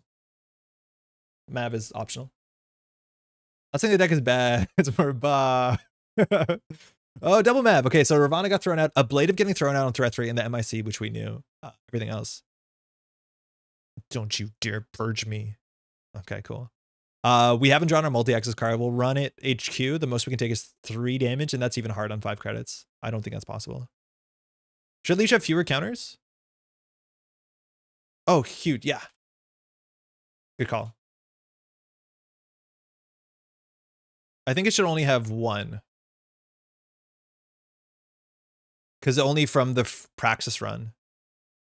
It gets purged out in the first run. Yeah, that's a good call. So resing a Spin Doctor means there's agendas in hand. Should we imp it? AGG. Oof. This was cool. Thanks for the game. Did you spin? Or just had it in there? Okay. Yeah, so it was in there. They were just obviously trying to dilute by drawing with Spin Doctor. Only 9 turns.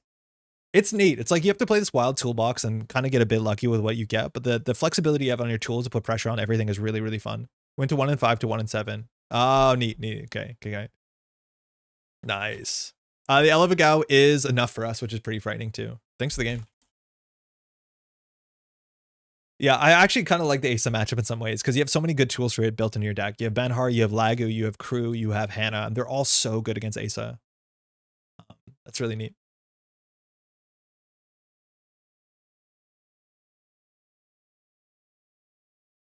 Tehran, let's see some PD. Oh, op. Okay, cool. So archers, we're going to have to delete those immediately. So much of my op matchup history with Seb is like, do you open with Crew, Charm? And if you don't, the game is kind of messed up. Yeah, Worlds plays in a week or two. Eric, I thought it was in 2 weeks, and I look at the calendar and be like, oh shit, it's next Thursday. That's not good for us. I think we're gonna mulligan this. Botchus is a bit iffy. Uragnev we don't need. Privilege and access and imp don't matter. We just want to open with the Uragnev again. We definitely want to be just pressuring their most server, because if an Eminent goes through, the game's kind of, we need the crew. This is the sort of matchup where like I don't want to play 59 because I want to get a crew ASAP. I know that Council beat at least 1 or 2 ops at the event. Did Tron mull? Tron kept. Good luck, have fun, Bay. All right, we could just send it HQ. If we do a leech, we get punished a bit by a Winchester, but it's not a great res, so I think we can just do leech range ops and see what happens. Lago's sick versus op? Yeah, it's really good. It's quite good. I don't think there's a deck that Lago's bad against. All right, like the pressure here. We might... That's a good trash shot, genuinely. I think we actually do Steel Skin, and then we get down to Lago. Oh, we got a crew early. That's great. And then we got a Lago, which is also really good. It's really exciting. It is. It is. Eric, this is your first Worlds, right? How pumped are you? Eric, do you want to do a casting stream on Thursday? Maybe we should play some games. I'm not sure. I'm committed to making travel journal video. Oh, hell yeah. I'm going to bring my camera too. I didn't do anything the last travel journal, but I have the footage. At some point, I'll bring up the Boston stuff. It was really great. My first Worlds after playing the game for 10 years. So, oh, yo, Alec, that's sick. First time ever. Yeah. All right, on the table, what are we expecting here? I do not know. I'm going to ask for action just for no reason. Because in theory, I think we just drop a Miss Bones here and send it and just wipe the table, because one of these is probably an excavator, probably server 2. 2 Kana. So it looks like we're getting a nice Eminent. Stole that. Seems a bit desperate. Order lull. We could have got that first. So we definitely should have ran server 2 first before running server 1. That is just a strict mistake. That's really good to know. I reconning install Mercs to get Miss Bones for free. It isn't cheap for Miss Bones. It is installed for 2. We're credit short from crew running this, but op has not fired yet. That's really cool. I haven't seen that interaction before. I always forget 2 kind of fires on the runner's turn. We definitely should have ran this in the other order. This is probably either Rashida or I'm assuming it's a... I don't actually know if Tron's running excavator. I don't want to show their Aqua Ceres crew. I think we'll just draw credit. Oh, that can be good. It's a Rashida. Imagine getting a Rashida down that turn too. That is such a problem. That feels bad. At least we've learned that here. If I can manage getting permission, I would love to do a stream Thursday. Let me know, Eric. I'll be around. Loss of crew. Drew of friends, though. Not great. HQ Ice, Holloman, or Mav. Either of those can be a problem for us. We don't have a Banhar again. 59 card struggle temp, and this is probably an Eminent. So we need to pressure this. If we get down a crew, we can pressure this. We ideally do credit crew run this, and then Tron's forced to res this. And if Tron forces to res this, they probably can't score out an Eminent. I want to get a credit because I want to get the friend down.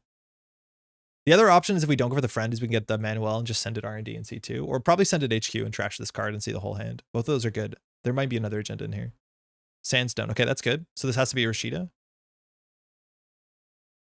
So now we can just run HQ. We could have got a tag with Aqua Ceres crew, which might be correct, to install the Manuel and seen the whole hand. I think we're doing enough here running HQ that we don't need to. This could be a Descent or a Tattoo, but I don't think so.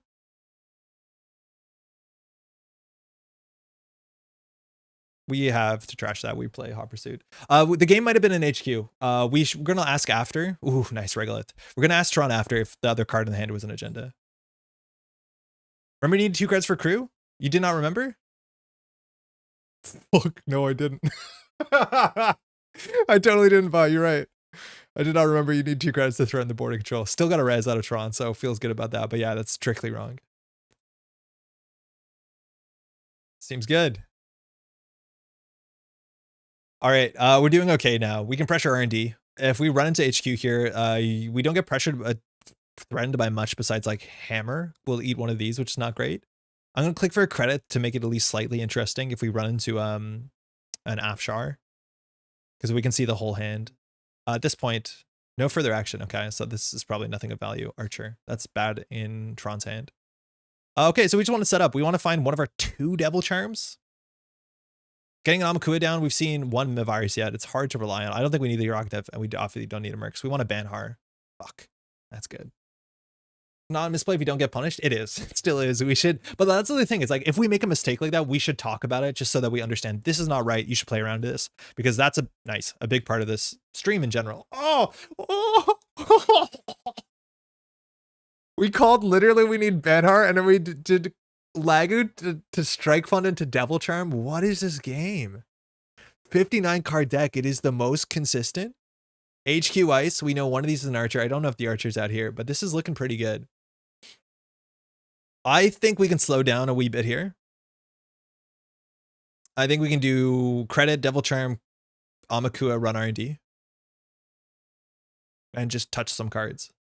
Getting the Amakua to 1 means the border control we have to deal with, but we don't have really money to support it.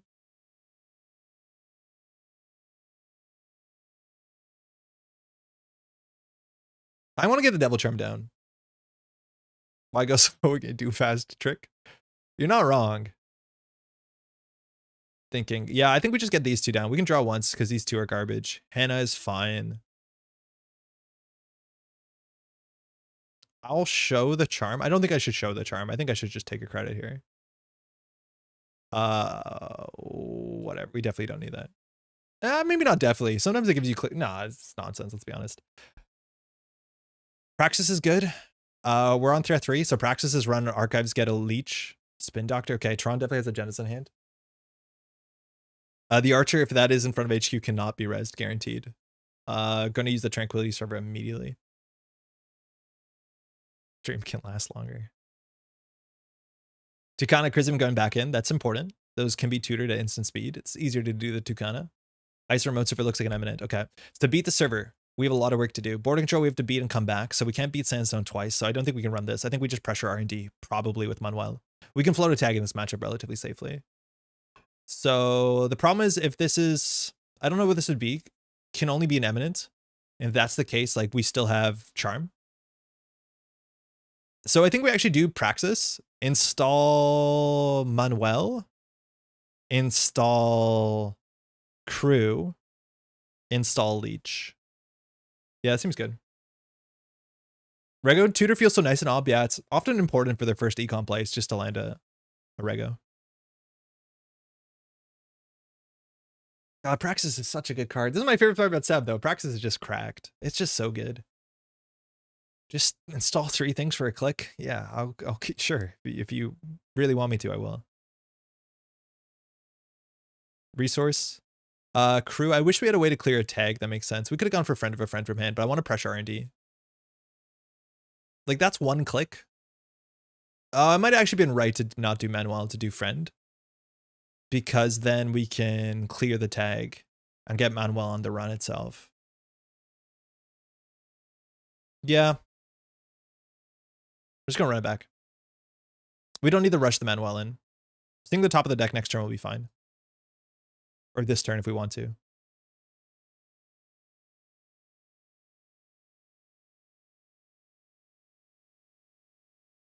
Ah, man. It's a lot of work out here, Seb. It's fun, though. I don't know what I'm bringing to Crown of Service. Will I bring Seb? Honestly, I might, just because of an excuse to the chagrin of my teammates. Okay, clear the tag. It seems totally fine. So if we run here, we can do Devil Charm run, and then we can't get punished. Actually, we can't get punished if this is border control, because Tron can crack the border control. It's just a tithe. Do we nuke a tithe? I think we take a tag and nuke the tithe to get the Manuel down.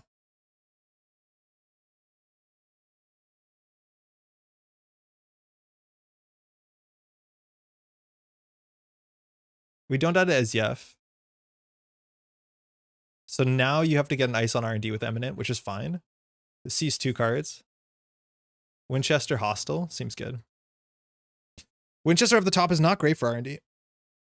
Is all the influence criminal in the deck? There's 1 DJ, which technically is Steve. So yeah, I think you're right. It's all criminal. Seb is not once per turn. It's just as long as you're not tagged. Oh, is Rashid on the remote server? That's really good, actually. Yeah, Hot Pursuit, Amakua, Bachland, Miss Bones, and like no surprise, criminal cards say tag on it more than anything else. Lagu, second Devil Charm, really good hit here. And so now we're just going to see 2 on R&D. There is no way Tron can... No, our Crew, you're not meant to be able to do that. Trash a card from hand. Okay, we're gonna put the pressure on R&D. This hand, like the Devil Charm is the bad hit here. Yeah, actually protecting our crew is probably correct. We might have not wanted to float a tag there. That was a bit greedy, I assume. So this is an eminent. Huh. So how many practices do we have left? All besides one. Did stream just crash? I hope not. Seems okay. Let me know if it did.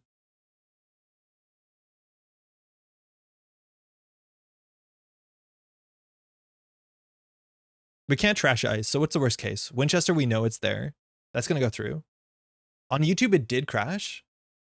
Hold on. I'm going to refresh. Sorry, 1 second. Technical difficulties. Seems okay. My YouTube chat crashed a while ago. YouTube's still going? Okay. It's always a roller coaster of emotion. I'll just, whatever the last person says. Yeah. Yes, that. We can always Amakua through something if we need to. Let's draw once. That's whatever. I'm just going to see 2 cards. This could win.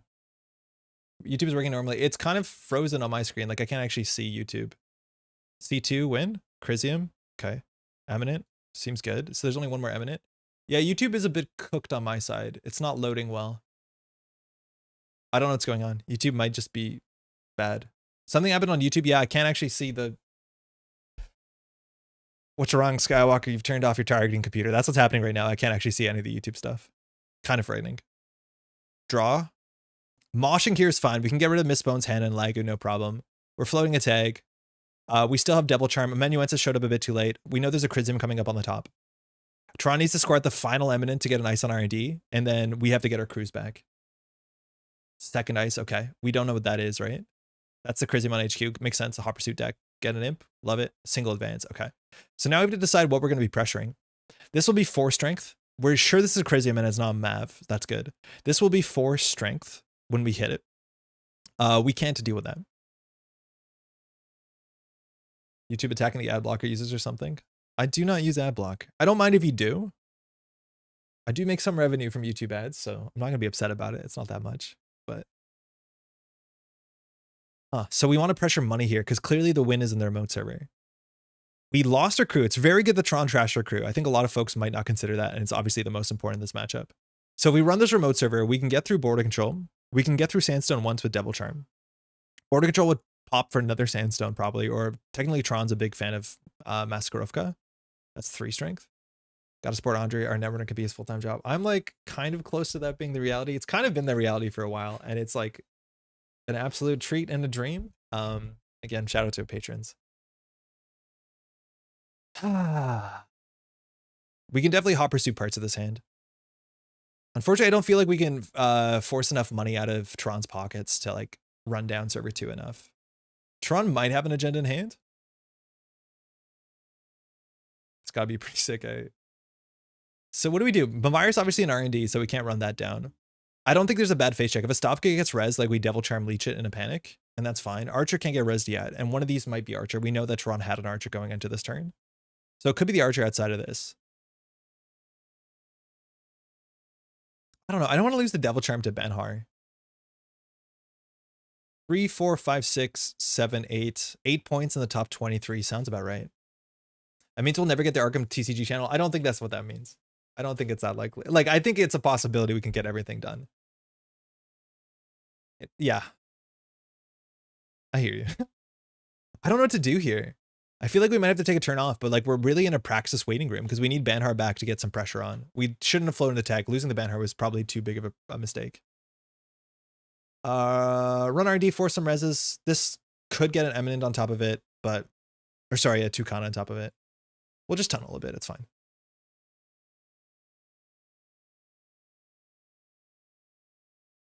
None of these cards are super important. That's better. Botchless is a bit rough. We haven't seen an extract yet. You don't really want to rely on it too much with op. Okay, now we run.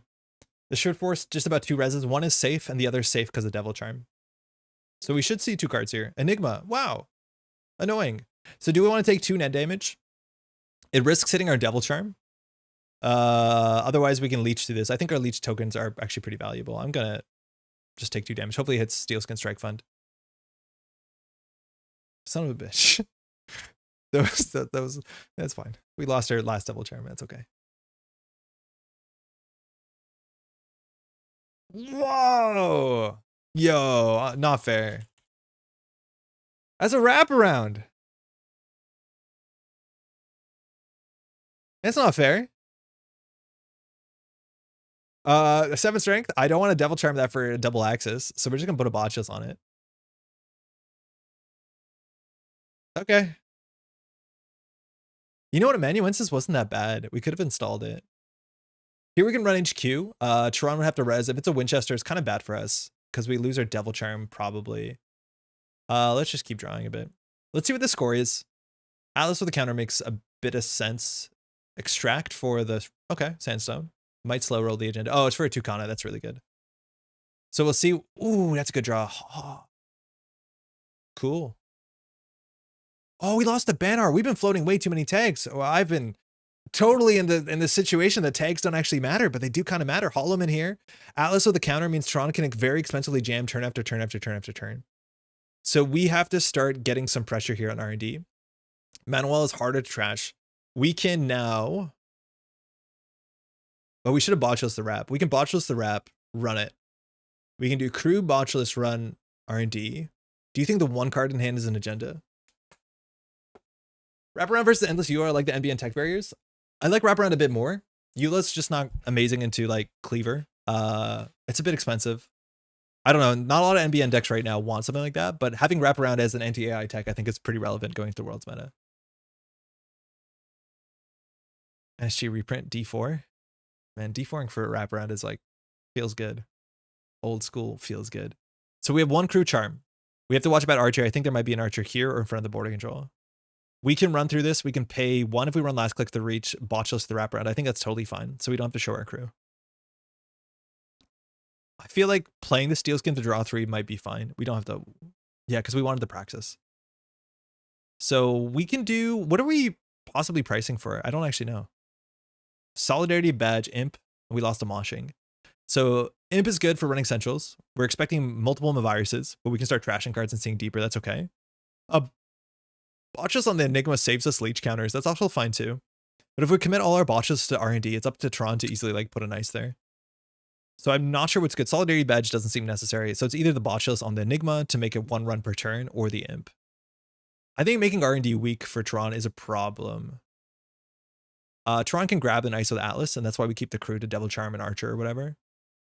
I'm going to go for the botchless. It seems like it'll go further. Imp, bot, rat, run. Imp, bot, rap, run. I think I'm going to do bot, just because I care about the leech counters. We're going to find a Mavirus sooner than later, so maybe this is a bit of a... Like, maybe we shouldn't rely on this. Because Tron's deck has at least 2 Mav, probably 3, right? And this sees 2 cards, which is great pressure. You can Atlas here if you want to. Last click gives some options. So you can pull an agenda out of the deck. Why? And we don't clear the tag? Now we don't, because trashing any of these doesn't matter. Trashing Manuel is pretty difficult. It's not additional cost. Oh, it's additional cost. So you actually have to have cards in hand to lose to both Manuel and Seb. So you actually can't even trash Manuel unless you throw out your whole hand. But if Manuel gets trashed, like, it's too bad, whatever. We just practice it back. We did lose our best cards, and that's why they're gone. So now Tron's thinking whether Tron wants to use the Atlas counter to pull, like, whatever the next agenda he's going to put on the Holloman is. Ooh, Afron. What do you pull the Eminent to score on Holloman? Yeah, that's okay for us. Border control, okay. Those are not good hits. Because Eminent's going to get an Archer, and we'll just delete an Archer. It's fine. Yeah. Yeah, sick. Eminent still has a lot of work to win. And this just shuffles the deck. So we're just going to delete this. We're just going to last click delete this, right? Like, obviously we should deal with the Holloman sooner than later. I wonder if we should do it now. An imp would be good to deal with the Tranquility. Like, the Tranquility is actually making Holloman affordable, which is really funny. But if we lock the top of the deck, Tron actually is going to struggle to find agendas. So we could probably consider ignoring this. So what do we do when we practice here? We practice here, we get back an imp. We install the crew. We install a friend of a friend, I think. Yeah. Oh, no, we have to clear the tag for this. Oh, that sucks. This is where, like, parts of Seb get a bit clumsy. So we can remove tag, praxis, do all that nonsense. And then last click, run archives. I mean, run R&D. Imagine the value we missed because of no managements. Yes, I agree. But we actually haven't been clearing a lot of tags, so mixed bag. So I'm not going to install this crew from hand because we might float a tag. You need ice up archives in this matchup. You really do.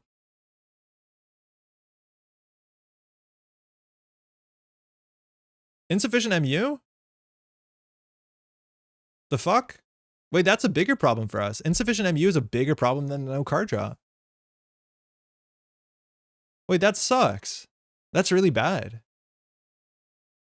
Huh. We don't need the imp. I think the imp is actually worse than the leech. Shame. If I understood that, we shouldn't have made this play. I think we should just install the crew from hand. There's no way we do the practice and don't get the whole thing. I think we just install crew from hand. Install crew, credit, run R&D.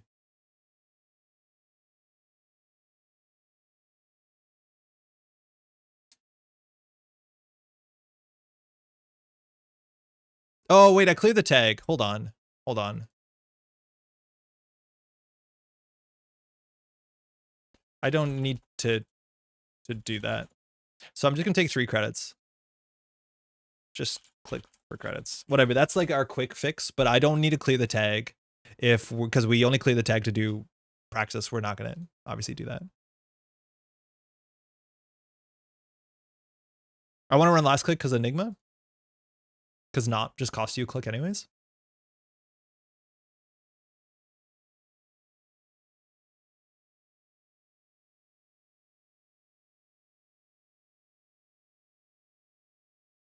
C2, no shuffles coming up.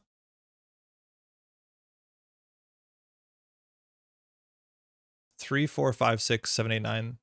A lot of points still in the deck, including that one. A good game. Because it was just a shuffle, right? That shuffle on the eminent is important because we knew the top of the deck was locked.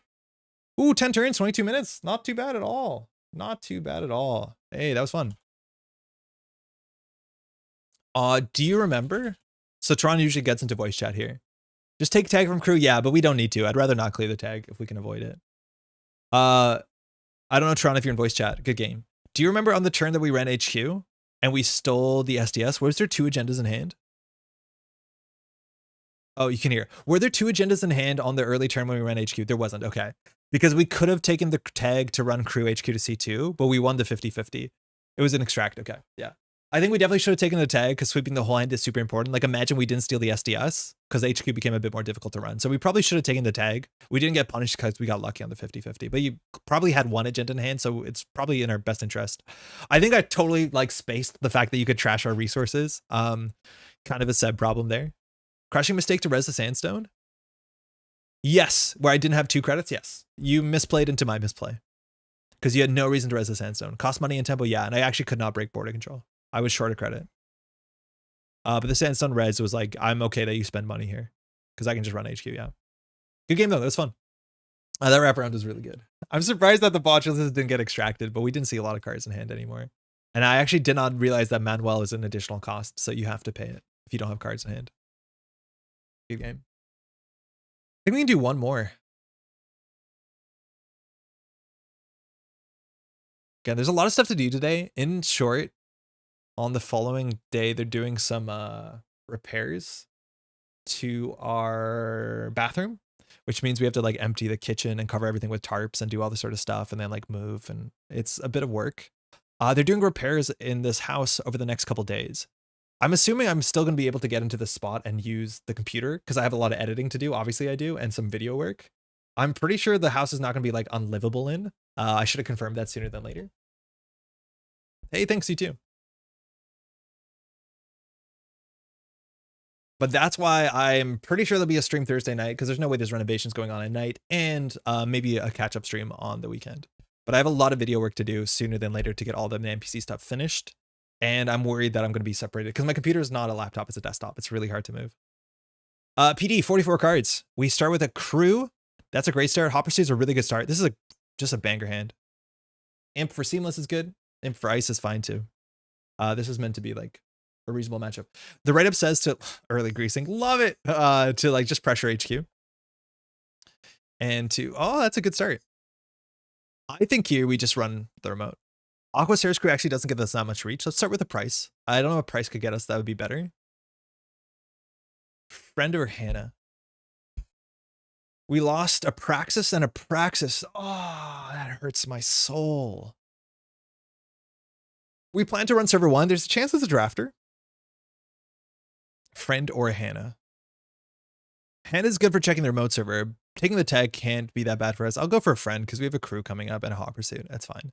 So install the imp and run server 1. I have a click left here. They can res a gatekeeper. That's fine. Eventually we'll eat that. And then probably last click, we just run R&D. It looks like a Rashida. We have no pinholes. We want to be drawing for, what's it called? Banhar. R&D for a single or card draw. I can't tell what we want to do here. We probably need a card draw because we can't win with this hand. We could get very lucky. They didn't shuffle anything back. We don't know what version of the deck the Gyro's playing, whether it's Yodel or not. I'll just draw. I think we have to have more cards to win. We definitely need a Banhar. Rashida. Great. Classic. Man, YouTube is down. What's going on? Okay, it's back.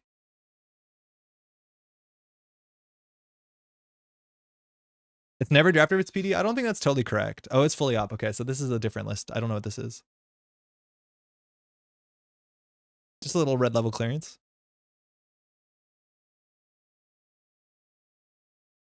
Draw 2, gain 1. Yeah, my YouTube is kind of cooked. I don't know what's going on. This is really weird. And a red level clearance. We might clickless to get a card down there. Makes sense. We have a lot of cards in hand we don't want to get rid of, but know your digital life. So we need to contest this because if this is an agenda, we lose. You still start welcoming the chat over and over again. Yeah, something's wrong. It's very obvious something is wrong. Okay, so we need to contest this. The only way we can test this is crew, and then we have to destroy the gatekeeper, which costs us money. That's not good because we don't have money. So here we actually probably take the tag to install the crew. We could do not much else. I think we just take the tag, install the crew, run server 1. If Gyro goes down to 2 credits, we consider running HQ and hoping it's not a tattoo or ablative. I've never hit this button, but this seems like a good button. Now, if we run a bit later, we're not weak to MIC. Let's consider that. Okay, that changes the math on this a fair bit, but I want to force a res here. If it's a 4 credit res, there's a chance that Gyro can't score out. But we just want to be as aggressive as possible. If Gyro bottoms out on an MIC or a Braun, we're kind of happy about it. And then we can install the Banhar and Gyro can't trash it unless this is Rashida. We just want to be, we want to force money. We want to force res. The problem is like Seb doesn't work. Ooh, that's not much we can do about that. So Rashida coming back, we have a click to deal with it. Greasing coming back means we probably should clear the tag, but at least we'll get through the gatekeeper and we'll trash what's in the server. So is it Greasing coming back? No surprise. How happy are you with this version of Seb? It's been really fun. I've been a bit upset because it's 59 cards and like it's getting enough access to tools that hasn't felt terrible. But I can imagine in a fast matchup struggling to find their stuff. But it's like a fun enough toolbox to deal with things. Let's see the Managarm res. If it's Tranquility, we eat it. If it's a virus, it's a Managarm. I will pay 5 here because I'd rather... Oh, we have no choice. Steal the Midnight. Nice. I will imp this. We know that there's a Greasing, but Gyro has to... So it's either we deal with the Rashid or the Greasing. The Greasing is the lesser of evil, especially because Gyro can't play it besides clicking for 2 credits. Gyro needs your digital life here. We're also not getting through the deck, so it seems like a mistake. What do you mean? Like getting to the bottom of it? We haven't bottomed out. We got kind of close on one of the slower games, yeah, but we haven't got through the whole deck yet. So I could see cutting cards. But I do think the idea is that we were, again, really not lean on, oh, fully op into Greasing. That's cool. At least you're not going to score a Luminal here. But like, how long does it take us to deal with a Drafter? This is the question I don't know. Left to our own devices, how quickly do we deal with Drafter? Here we have to like install Banhar, clear tag. Maybe we can hop pursuit. I don't think I should take the risk here. Clean the tag for me. Please clear the tag for me. Come on. Advance your ice. Get your Sigmest and Chesso. Clean the tag for me. Please. Yeah, right? It's also not a card that can be advanced. It's any card. I'm actually stoked that Gyro's clearing the tag. If we had a Manuensis, we might be whistling another tune. That can't be right. There's no way that Gyro wants to clear the tag for us. I guess they're not going to. Yeah, he doesn't want to. Oh, weird. Yeah, that makes sense. So no, I take my tag pack. Oh, come on. It's optional, right? Oh, did you want to advance? Oh, okay. So advancing the card in the remote server, was that a legal play? Fully up into greasing, yes. Yeah, got it. Okay, so this card has an advancement. So could be an agenda. Drafter, we actually don't have to break. It brings back a mana guard and we can double click through that. Why not? For real?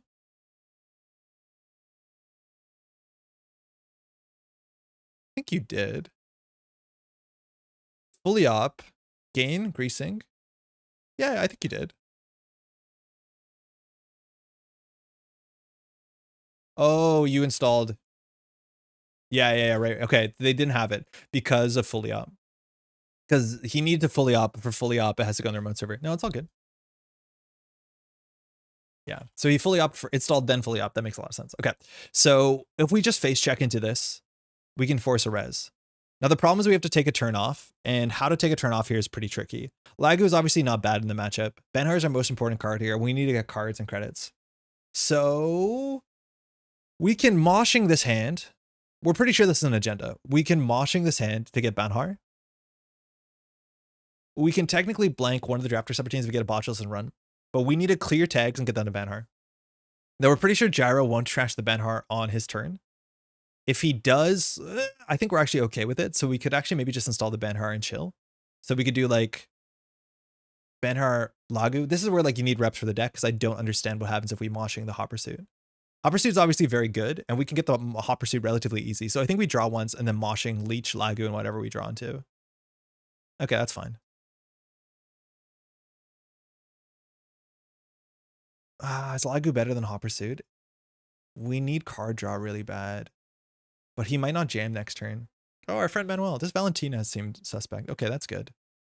So we can install 2 of these. How many of these can he trash? I honestly don't know. Oh, the issue too is we want to clear a tag before we run HQ. Oh, this might be an overextension. I don't think we should clear the Lagu. I think we should clear the tag. Because this Lagu might not fire this turn, and we need to clear the tag for Hot Pursuit to install our Manuel. I think we did that wrong. Sorry. You mind if I fix this a bit?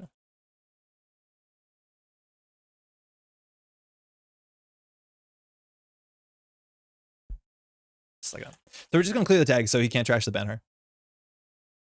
That's the same 2 cards for the Lagu, so it should be the same, unless I'm missing something. I don't know. Gyro could trash it. I don't think we're happy. I don't think we're too upset if he does.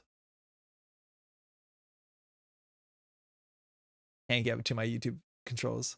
We're absolutely just in the dark here. Is YouTube just working at all? Yeah, youtube.com works. YouTube Studio does work. Okay, hold on. I guess I'm back in. I can't see the dashboard though. I don't know what's going on. Seamless. Ikwa early. Okay, that's really good for us. Ikwa's coming back. Gyro's on 3 credits. We should get a cheap Hot Pursuit. We should see 2 cards in hand. One of them is going to be... we've gone through a fair few cards here. 27, so we've drawn through 15. There should be another agenda hand and a Seamless. So all we do here is we go Banhar on HQ. Probably can't even res here. And we do Hot Pursuit. We get down the Manuel. We're definitely going to see... Well, we might see a Seamless. Best case scenario, we don't. 1 in 3 times. Ablative. Oh shit, we're on threat 3. Yo, that's hype. God, Ablative. I never respect this thing. It's just like, oh, Rashida's back. Yay. Okay. So at least we can imp the Seamless, but getting a Rashida back is obviously not great. Please hit the Valentina. Oh, that went so bad so fast.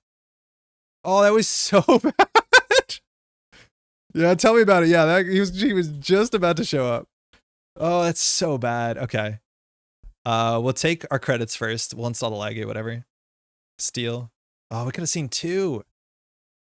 So we know Seamless isn't there. We still have an imp we want to use. We could run the drafter and just let it fire. I don't think that's great, but Managarm actually can't come back.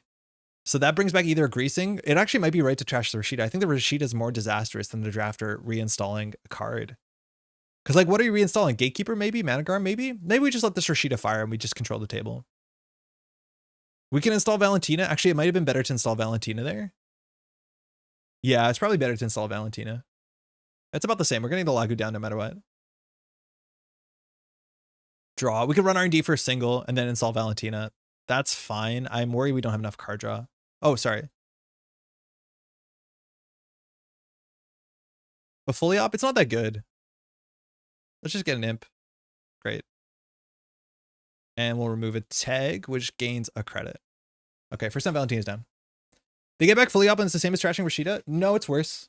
It's actually a click and it only draws like 3 cards, or it gains 1 credit and draws 2 cards. It's much worse. Like, the fact is Rashida gives you 3 and 3 and you have a whole turn to start with a hand of cards. It's a very different situation. Now HQ is wide open. We'd love a DJ Steve here. We have threat 4, which is very good for all our cards that have that text on them. Especially the guy we just lost. We know there's a Seamless in hand, and that's all we know. The problem is this remote server is good. And if we don't draw, this remote server is going to continue to be good. So we need to have like cards in hand so we can at least force the outermost res. If Gyro reses on the outermost, he can probably score out on 2 credits, maybe 3. 2 if he's lucky on Luminal. So we just need to force reses here. Hitting the YDL was very, very important. Banhard giveth, Banhard taketh. Man, I think there's going to be some really ridiculous plays at Worlds where people just misplay into Ablative. Maybe this is me just projecting on other folks, but like Ablative is such a hard, it's like such a big shift that playing around it is so fundamentally different that like you just lose games where you don't respect Ablative and a Rashida hits the table. Especially if there's, imagine there's a Tranquility there. Like it's so cooked. Okay, we have 1 greasing out. Second ice on HQ means there's pressure here, but with this in the remote server, this has more pressure on it. We're just going to run this. Ice everywhere. Okay, Bladives here are fine because you can't install. If the Bladive on the remote server is generally the worst. We'll put this on server 1. I don't care about these cards. On 3 credits, we can't see more than 2 subroutines. We'll just run here. Tranquility, we'll trash. We'll pay.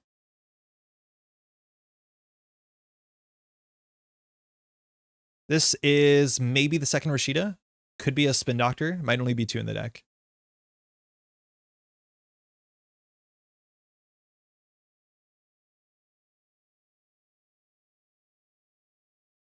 Now, Gyro understands if you do res like a drafter. Okay, we'll just lose our hand. We actually died him a virus here. That's kind of cool. A lot of these decks don't play Revirus Machida. Okay, good trade. Draw. Okay. Draw. We don't want to run too late because if Ablative puts a Rashida back, it's bad for us. So we just want to drop. And finally, we want to basically find our Praxis because we need to bring back Manuel. Like, Praxis here is so good. Friend of a friend. Probably Crew. Probably Imp. Or actually, I guess Leech is our only option. Lagu doing work. Lost a Pursuit. Hot. Card in server 3. We'll check it again, I think. We've seen 2 Rashidas. We're expecting it to be a Tranquility home grid. I think we're okay with that. I think it's more likely there's an agenda in HQ than it is in server 1. It's just our single access on that server is not that good. I'll draw once. Okay. We can price for an imp here. Devil Charm. Okay, Crew, good. Solidarity Badge, probably the worst option.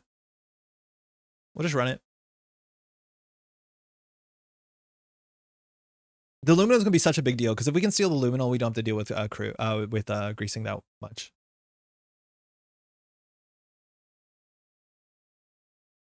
Last click will probably put the botches on the Bladive because then we're forking 2 servers that Gyro can't protect.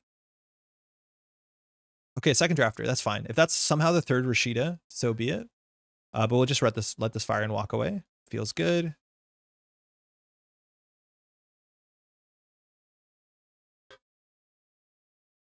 Maybe a bit weak, but like a Blade of Barrier is annoying enough for us. Again, I think top deck Praxis is one of our best things. Solidarity Badge so far missed the play. Yes, Solidarity Badge has been missing a lot. We haven't been getting it on the table consistently enough. Again, I don't know if I'm an expert at this deck. I would say I'm not. Gyro's bottomed out, so we're probably going to see credit install in server 1, Tranquility Home Grid. I don't know what else Gyro's protecting here, because I don't think you can push an agenda behind Double Drafter when we've been running it last turn. It has to be something like a Trank. No Trank? Okay, might be an agenda. Imp, lost the badge, that's fine. So, Botulus, we can go HQ. An agenda might have sneaked into here. Double Seamless gets it, so we can do Imp run HQ after we draw a card. 2 means that it could be another ablative. I think we're just going to draw once Imp run HQ. We will trash this Imp because we care about having one in the bin. I don't think there's anything we die to here. 2 credits generally is 1 subroutine. The tattoo or ablative. Funny enough, it's a tattoo, we have to go through it and Banharf triggers, and that's really frustrating for us. So we'd love the ability to walk away from the tattoo bullet, but we can't. I've been finding that Banhar into tattoo bullet is a bit of a trick that you have to land perfectly. And here, our best case scenario is imping a Seamless. Obviously, winning the game would be cool, but... So it's either a card or a Botulus. We'll do a Botulus. Yep, that's what we wanted. Running R&D last click if it's an ablative. An agenda goes back. Gyro probably can't score out an agenda without 2 Seamlesses. We're just gonna keep that pressure on turn after turn. Man, losing the, what's it called, is really bad. Our friend, Manuel. Imp at least is the minimum of a reason to be running. We'll just run HQ again this turn. If Gyro needs to get to 3 credits at least to threaten out scoring in their remote server.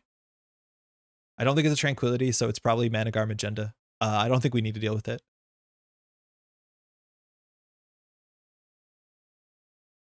This deck needs wild cakes for Ren. How's it going? I'd love just some clickless card draw. YDL up on 6. Okay, we need to force some reses. Luminal on the remote server would definitely be the best score here. So we can go through here, fire Drafter. I don't think it's that great for us. I think we're just gonna keep the pressure on HQ and try and imp the second Seamless. Whatever. See a res here probably? No? Okay. There has to be an agenda in hand here.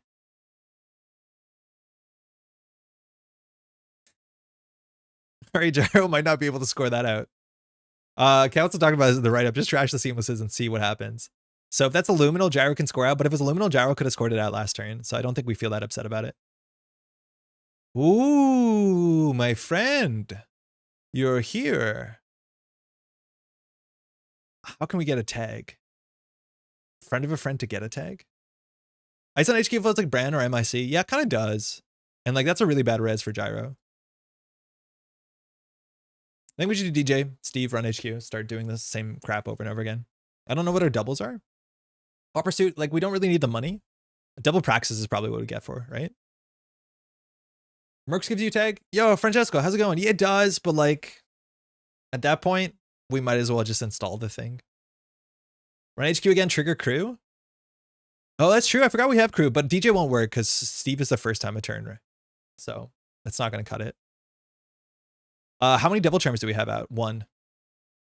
I think Gyro needs to pre-advances. I think we got all the Seamlesses. Imp versus Seamless twice as rude. Yeah, it was a 1 in 5, 1 in 6 maybe. But like, that's why you play Burner. That's why you play Imp. The play patterns people are so used to are like never advance. And then once they get Burner, the Seamlesses, they're sitting there be like, wait, I'm playing HB. I have to advance my 4/2s in a remote server. Like so much about HB is guessing what's in the remote server unless they can build like a border control anoetic thing, which is not exactly this deck usually. So we just do HQ, DJ Fenris run HQ. If an MIC gets res or Braun gets res, whatever, we'll probably get a strike fund.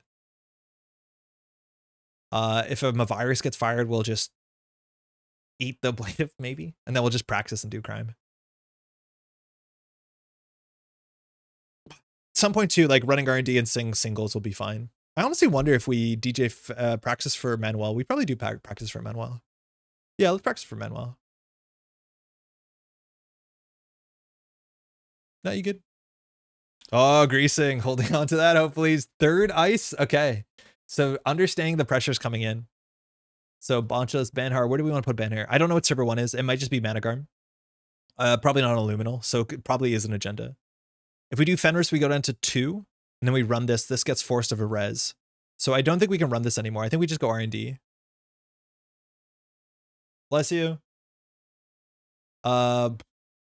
We probably pre-install Fenris. Do you do Banhar HQ and force this res? I think it's fine to force this res. Actually.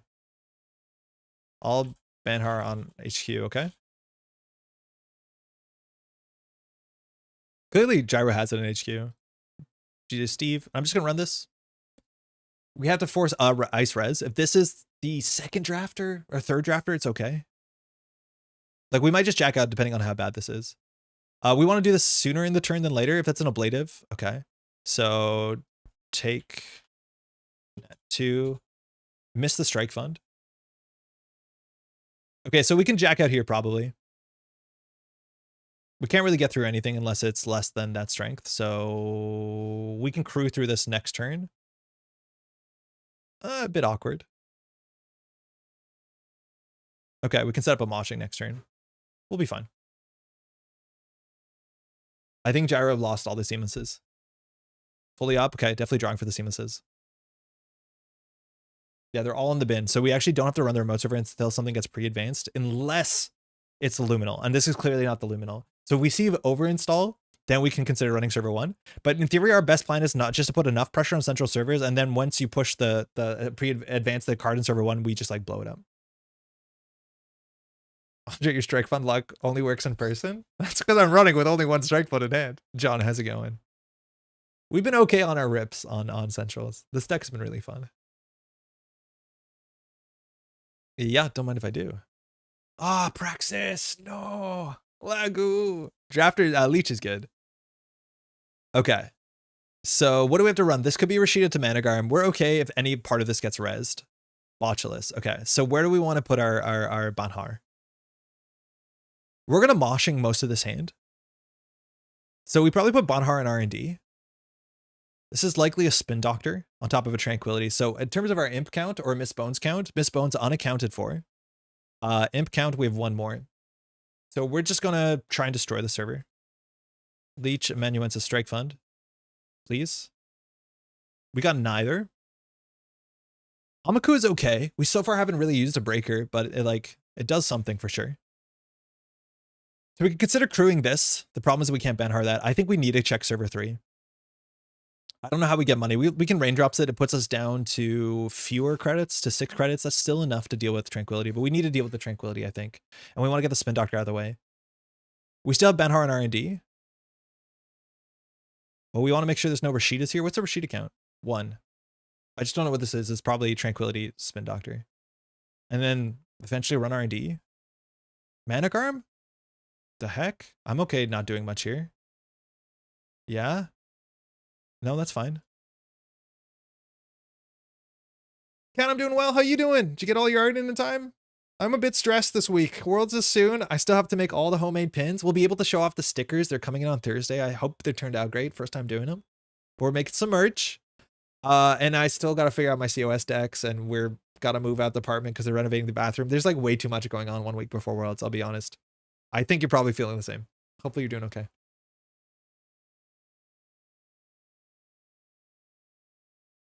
Yo, board game talk. Maddie and I got some good board game time in last night and the night before. And we ended up playing some board games that I actually wasn't particularly hot on going into them.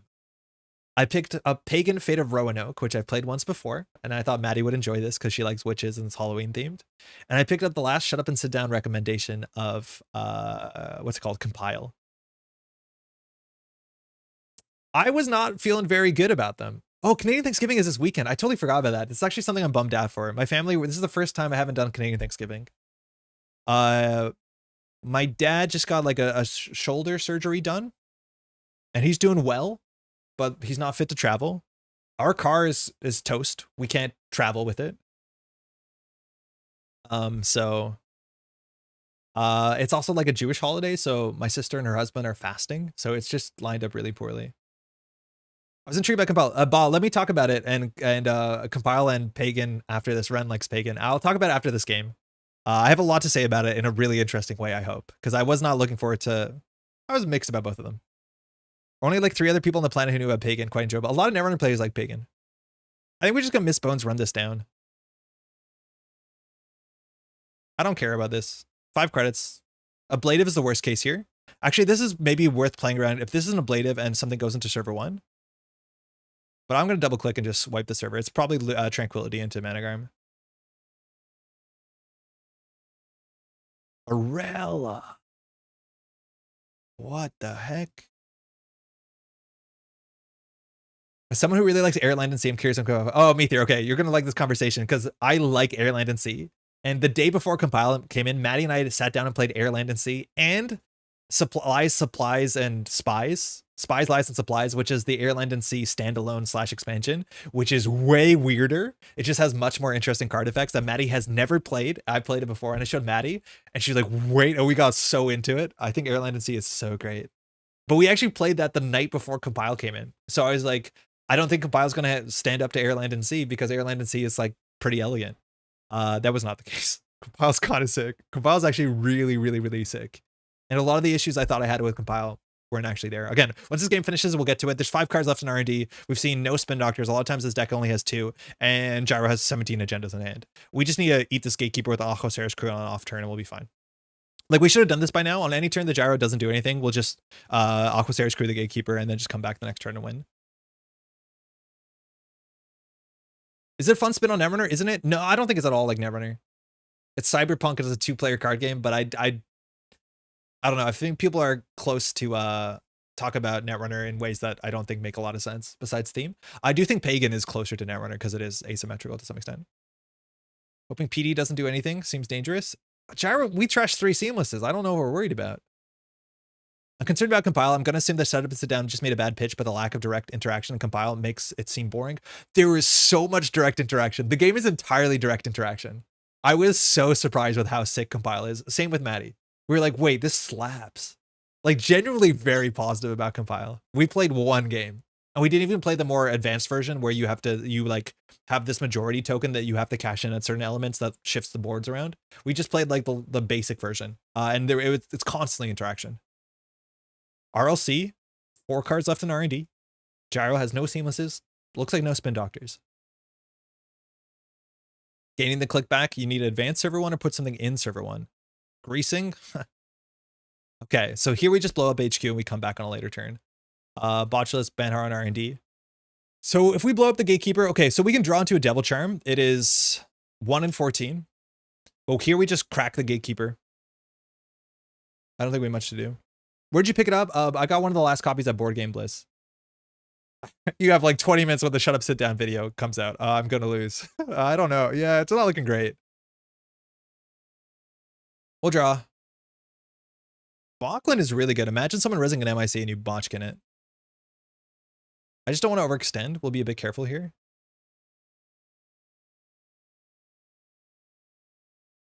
Gonna jack out. Sorry.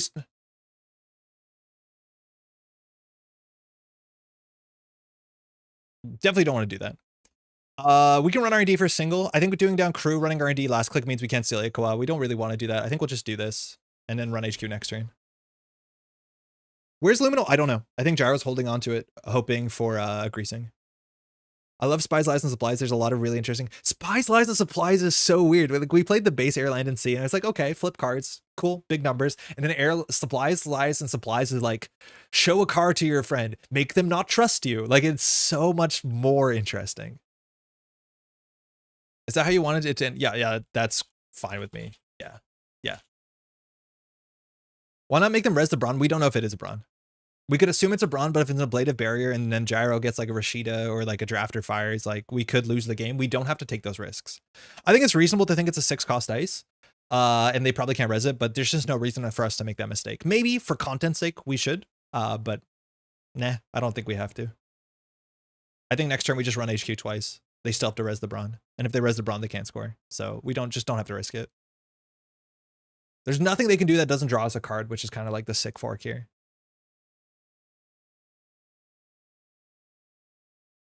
With the exception of the economy, which is a garbage front. I think if Gyro gets a Rashida, he loses the game. It's not going to help. Yeah, 3 cards left. It's definitely not going to help. Where the hell is Spin Doctors, right? Here for the sweet W's. I don't know if we've dropped the Seb game yet, have we? I feel like we haven't. And I've played a bit of Seb, though. Like, I'm a Seb enjoyer, classically. I'm just so upset the only way to make Seb work is pile. Okay, so this is the first overinstall, right? So that is a 4-2 agenda in archives. This is our first advance. So we have a strike fund. So our plays are run archives, win, run HQ, win, in the opposite order. It's funny that 2 drafters we actually can't deal with well. So we'll run HQ, see what happens. Gyro needs 3 credits to score out, so you can't resist 6 cost dice. We'll run HQ as many times as we can. We'll run archives, we'll run R&D. Running R&D is a bit of a risk. We might not want to do that. I forgot we have Steve Cambridge here. Actually, wait, that's sick. How do we make the best Steve Cambridge? What do we do for Steve Cambridge? Okay. Lots of pairs there. Hot Pursuit's not exactly necessary. Praxis is good, but we actually need to run archives. I think we just do Praxis, but we don't do it this turn. Yep. Run archives should win the game.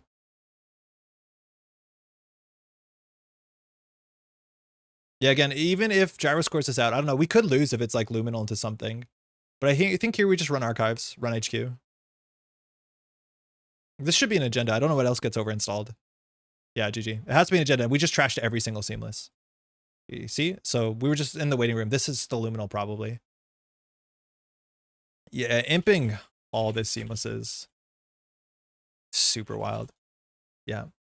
They could have jammed the Iqua, but without seamlesses, it doesn't make a lot of sense. It's probably the luminal, and then they do luminal into 3-2, and that's their way to close the game out. Yeah, he can do it. Yeah, exactly. Yeah, I got lucky.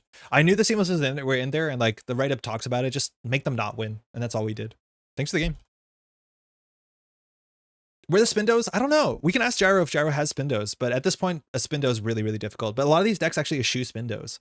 Right? Like, let's talk about the influence. Your Digital Life full playset, that's 6. Arella is 7, 8, 9.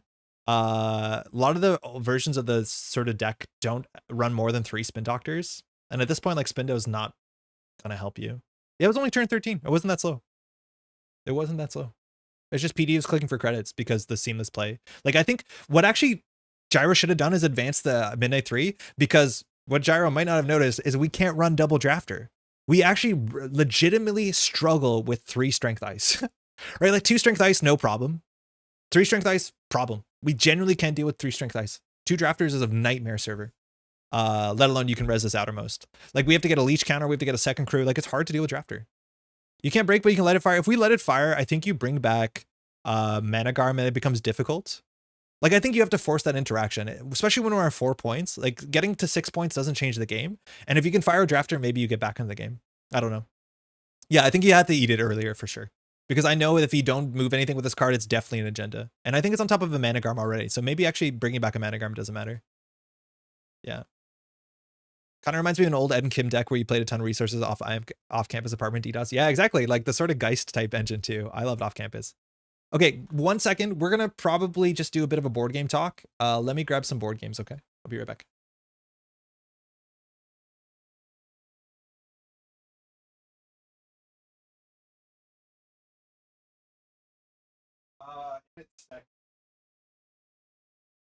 Green?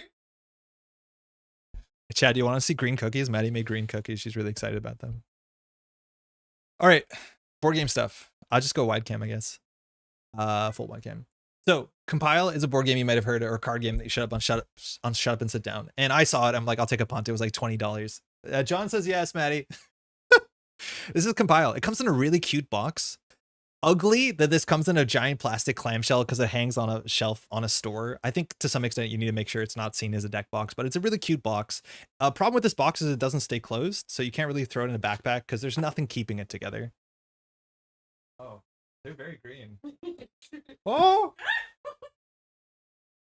they're very green. Maddie just made these. We're bringing these over to our family. Oh my god, yes, cookie, please. So how Compile works, in short, it's a bit of a drafting game, only slightly, is that there are 6 types, or no, there's way more than 6 types. There's these elements, right? And they all have simple names like gravity, ghost, darkness, speed, plague. A lot of them are less edgy than that, light, life, whatever. And they're all on the table. Notably, these cards, they're weird. They're technically paper, but they're coated with plastic and they have like metal foil in them. They're very pretty. Like, you see that foiling? This is the first time I've opened a board game and it's notably smelled bad. They smell a bit metallic and a bit plasticky. like you're in a shoe factory, but not like a nice new shoe smell. Like I opened this board game, I'm like, I hope that smell goes away, because it does not smell good. I think that's just how these cards come out. They're not like the plastic cards if you have the upgraded version of Radlands, but they're somewhere in the middle. You still could sleeve them up. I assume you can't sleeve these cards and still use the original box. Look at me go. I can. You can. I actually, these are Dragon Shield sleeves. I'm not prepared really to talk about this, but in short, out of all of these different like things, you draft 3 of them. You do a 1-2-2-1, and then you shuffle those 18 cards together, 3 packs of 6 for each of these different elements, and that becomes your deck. So each player has a unique deck, and they all tell you to some extent what they do on them. Like Gravity here says shift, flip, draw. So you have an idea what cards do. Draw, shift, manipulate, draw, play, shift. Great, fun. I really like Airland at Sea, and I thought this would be a bad Airland and Sea. Specifically, we see the aesthetic of the cards, and besides the fact that the cards are very pretty because they have that foiling to them, it's not going to look better in a sleeve. They do look great in person. They're very pretty, but you notice these cards, the art is like fine, it's okay, but there's no images, it's a lot of text, and a lot of these cards are across the table and they're covered up in different ways, so you have to read the text. I thought going into this game that I would hate that, because a game like Airland and Sea, the pictures are really big and the text is relatively big, and it's actually very clear what's going on the table. It becomes to the point that I don't know what Plague 2 does. I think Maddie played Plague. I don't know what Plague 2 does, but it's actually not that hard to learn what Plague 2 does in a way that I need to attach a picture to it. Maddie just, when she plays it, says what it does, and I legitimize that. And there's a couple of her cards, like Spirit 3 was very notable. I remember that. Metal 6 was notable. I remember that. But these cards don't have the way that Netrunner does or other card games where they have unique names or icons or imagery. I thought that was going to be a bummer going into the game, but the game moves fast enough that like Fire 5 is a fine enough sentence. I know what Fire 5 does. I was pretty cynical about this, and it turned out not to be a problem. Just like Airland and Sea, you put cards either face down on any row and they just become a blank 2, or you can put them face up only in the row that they belong to. And it's a bit different than Airland and Sea because you can't just walk out. It becomes a longer game. So Maddie and I actually played a game and it took 30 to 40 minutes because you have to complete all 3 of your rows, which is a hard thing because the rows shift around. Anytime a row is completed, everyone's cards in that row are deleted. And so it changed the landscape of the game. A big part of the game that I really appreciated, that on your turn, you take 1 action or you refresh your hand. If you have no hand, you have to refresh your hand. Otherwise, you take 1 action, which means largely play 1 card. And we end up in situations where people can put you into check. They can get a row in which they have more than 10 and more than you. And then it's up to you to play a card to stop that. Either get higher in the opposing lane to stop them from compiling, or play a card that destroys or flips a card or does something to stop them from being above 10. And what we found out is like, it's really tricky. And Maddie was very good at this, is understanding when to refresh your hand, not on your last card. Because in theory, if you have no cards in hand and you hit refresh, you spend an action to draw 5 cards. That is the most efficient. But there's a lot of situations where you think like 2 turns from now, if Maddie puts a card here and then I put a card here, Maddie puts a card here, I can't stop her from breaking that lane. So I need to refresh now so I'm not caught in a refresh lock where I only have 1 card that doesn't solve the problem Maddie presents, or I have no cards in which I don't have a turn. And I think our first lanes were set up where you cornered someone and they have no cards in hand. So you just put 10 in a row and then they have to refresh and you get the free compile. It was tactical. It was cool. The board moved so much because there's so many ways to shift these different things. So like suddenly fire and water swapped. So I can only put fire cards in the lane that I'm now winning, and I'm not planning around that. It was really cool. There's a lot of flip cards. You got this like cool mastery of your deck. Because when you start your deck, you have 18 cards that for a new player we're not familiar with, but you ended up cycling through your deck 4 or 5 times at the speed and skill Maddie and I played at, that we actually felt kind of more like what I thought Keyforge was meant to feel like, where you learn your deck and then you be like, okay, I know I have this card coming up, and then you start to become good at something you drafted, and it feels really nice. Game looks cool. I saw the setup sit down video a few hours ago. Yeah, I saw the setup and sit down video and I was like, this doesn't look great. I'd rather play Airland and Sea. And let me tell you, Airland and Sea is different enough that you could consider owning both. And I think Airland and Sea, especially Spies, Lies, and Supplies, is kind of incredible. This is really good. Like Maddie and I enjoyed the heck out of this, and I thought it was kind of stellar. I want to play more of it. It's a great game because we have to go live somewhere else for a couple days. We're going to bring it with us, and it's going to be really great. Airland and Sea is fantastic. Yeah, Spies, Lies, and Supplies, if you can play it, it's really good. By chance, did you order the frame of PyCat's poster online? No, Alec, it's just a poster from IKEA. It's like the standard IKEA poster. And I don't think I even had to, I might have had to cut the inset. Like I framed it myself. I did an amateur job. I might have to cut the paper IKEA stuff. It was easy. The Keyforge Stray. Yeah, but that was the sort of idea. Like here's a new thing. Eventually you'll figure out how it feels good and it works and you get better at it. And it's true. But this was like, Maddie is not a deck builder. So for her, this was a really great way to get into it, to feel like she built a deck and then feel like she has mastery of something that she's made decisions about. Are there meta strategy in the draft and deck building? Almost definitely. For someone who's played one game, I have no idea. I have no doubt people are going to find combinations of decks that work well together. And there's going to be people that are going to be able to, like, with some forethought, anti-draft people, or like counter draft, where someone drafts light and then someone's like, oh, dark is actually really good against light, so I'll get light dark because I know some of the good light cards or some of the good plant cards need to stay face up and then they grow. So I'm going to get something that flips them down quickly, right? I have no doubt there's good ways to do that. There's probably really fun synergies where you draw all the cards that draw cards. Maddie had one card there. If it stays face up on the field, she doesn't have to discard down to hand size at the end of the turn. And she started to do some really cool stuff with that. And like, these are the sort of things that if you build around that, I'm very fascinated with the possibilities. Patrick, we're talking about a compile. It was kind of sick. Like $20 Canadian was definitely worth the punt. Still doesn't smell good. I'm hoping that will fix itself, but really quite good. My expectations were super mid. I still bought it for some reason. Shut Up and Sit Down can do it to you. And I was like way more pleased with it. I've been playing Altered on BGA. Oh, I didn't know it was on BGA. Why would they have a CCG on BGA? Allegedly sold out everywhere. Yeah, that's what Shut Up and Sit Down does, which is kind of what I panicked. Other board game I picked up, and I played this once before with Paul. I played a French copy. My French is okay, and this is Pagan. It's now been released by CG Games in English in North America. They also did the release of, if I'm not mistaken, Arc Nova. I want to say they publish a lot of European titles locally because there's some German studios that publish this. Pagan is a game you might know before. It's an asymmetrical kind of game like Netrunner. One person plays a cyberpunk hacker. I'm kidding. One person plays the witch, and the other person plays the hunters. The theme is a bit morose if you think about it. They have a statement in their thing saying like, we do not condone witch hunting or burning people, all this sort of stuff. But it's an interesting theme as long as you're okay with that, for sure. Are you bringing a Crocodile board next week? There's no way. The art is Darkest Dungeon vibes. I want to start that my least favorite thing about this game is actually the art. And it's so frustrating. It is so unbelievably frustrating how they just punted it on some things that should have been so simple that I can't understand how this happens. You want me to show you some stuff about this game? Like, wait for a 2.0 printing of this. I don't understand. Are you bringing Compile to Worlds? I probably should. Actually, maybe. I'm assuming someone else will, because probably someone has it. I want to say the problem with this box is it doesn't carry easily because the lid does not stay shut. You probably have to put elastic band around it. The box is actually very pretty, but like I do not know how to. I probably have to band it because like it just comes apart with. There's no magnets or anything. Okay, let's talk about this. I'm not even talking about the games. I'm not going to talk about the mechanics, but like it's someone's job as to be editorializing board games, and I don't know how this got released again. And you have the issue. I'm going to show you two cards. These are two cards in the same deck. These are the Hunter decks. Can you tell me which card is an investigation and which card is an event? Oh, I'm sorry. Did you see that tiny icon in 2 millimeters on the top right corner? That's it. That is the distinguishing faction. All the cards have the same damn frame. And the icons that they use in this game are firstly too high detail for how small as they show up on cards. Like there's just too busy for how small as they show up. And they're way too small. That is an ongoing thing. Look how small the text is on this damn card. Like obviously this is a simple card. It just says gain one clue. But the font size on this game is fucking frustrating. Especially because the board inherently has half the card, all the cards upside down for one player. It is a game where you have to put 9 villagers face up in a row, which means one player get effed. Like the game is just going to be upside down for you. And the font is literally 3 times too small. If we look at any other game, do I have a Netrunner card here? Like it doesn't show up this small. And then their icons are tiny. It is indistinguishable. On top of that, a bunch of the cards are only accessible if you can see color. Like straight up only work if you can see color.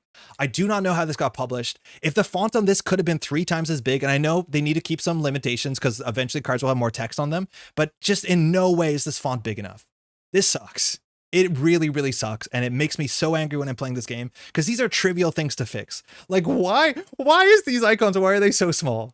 Why are they so small? This is Pagan. I haven't played enough Pagan to know how great it is. I played it once with Paul, and Maddie and I yesterday played 2 versions with a Learn to Play game, which is kind of like System Gateway in Netrunner, where you don't play to 7 points, you play to 6, the decks are smaller. So the game is much faster.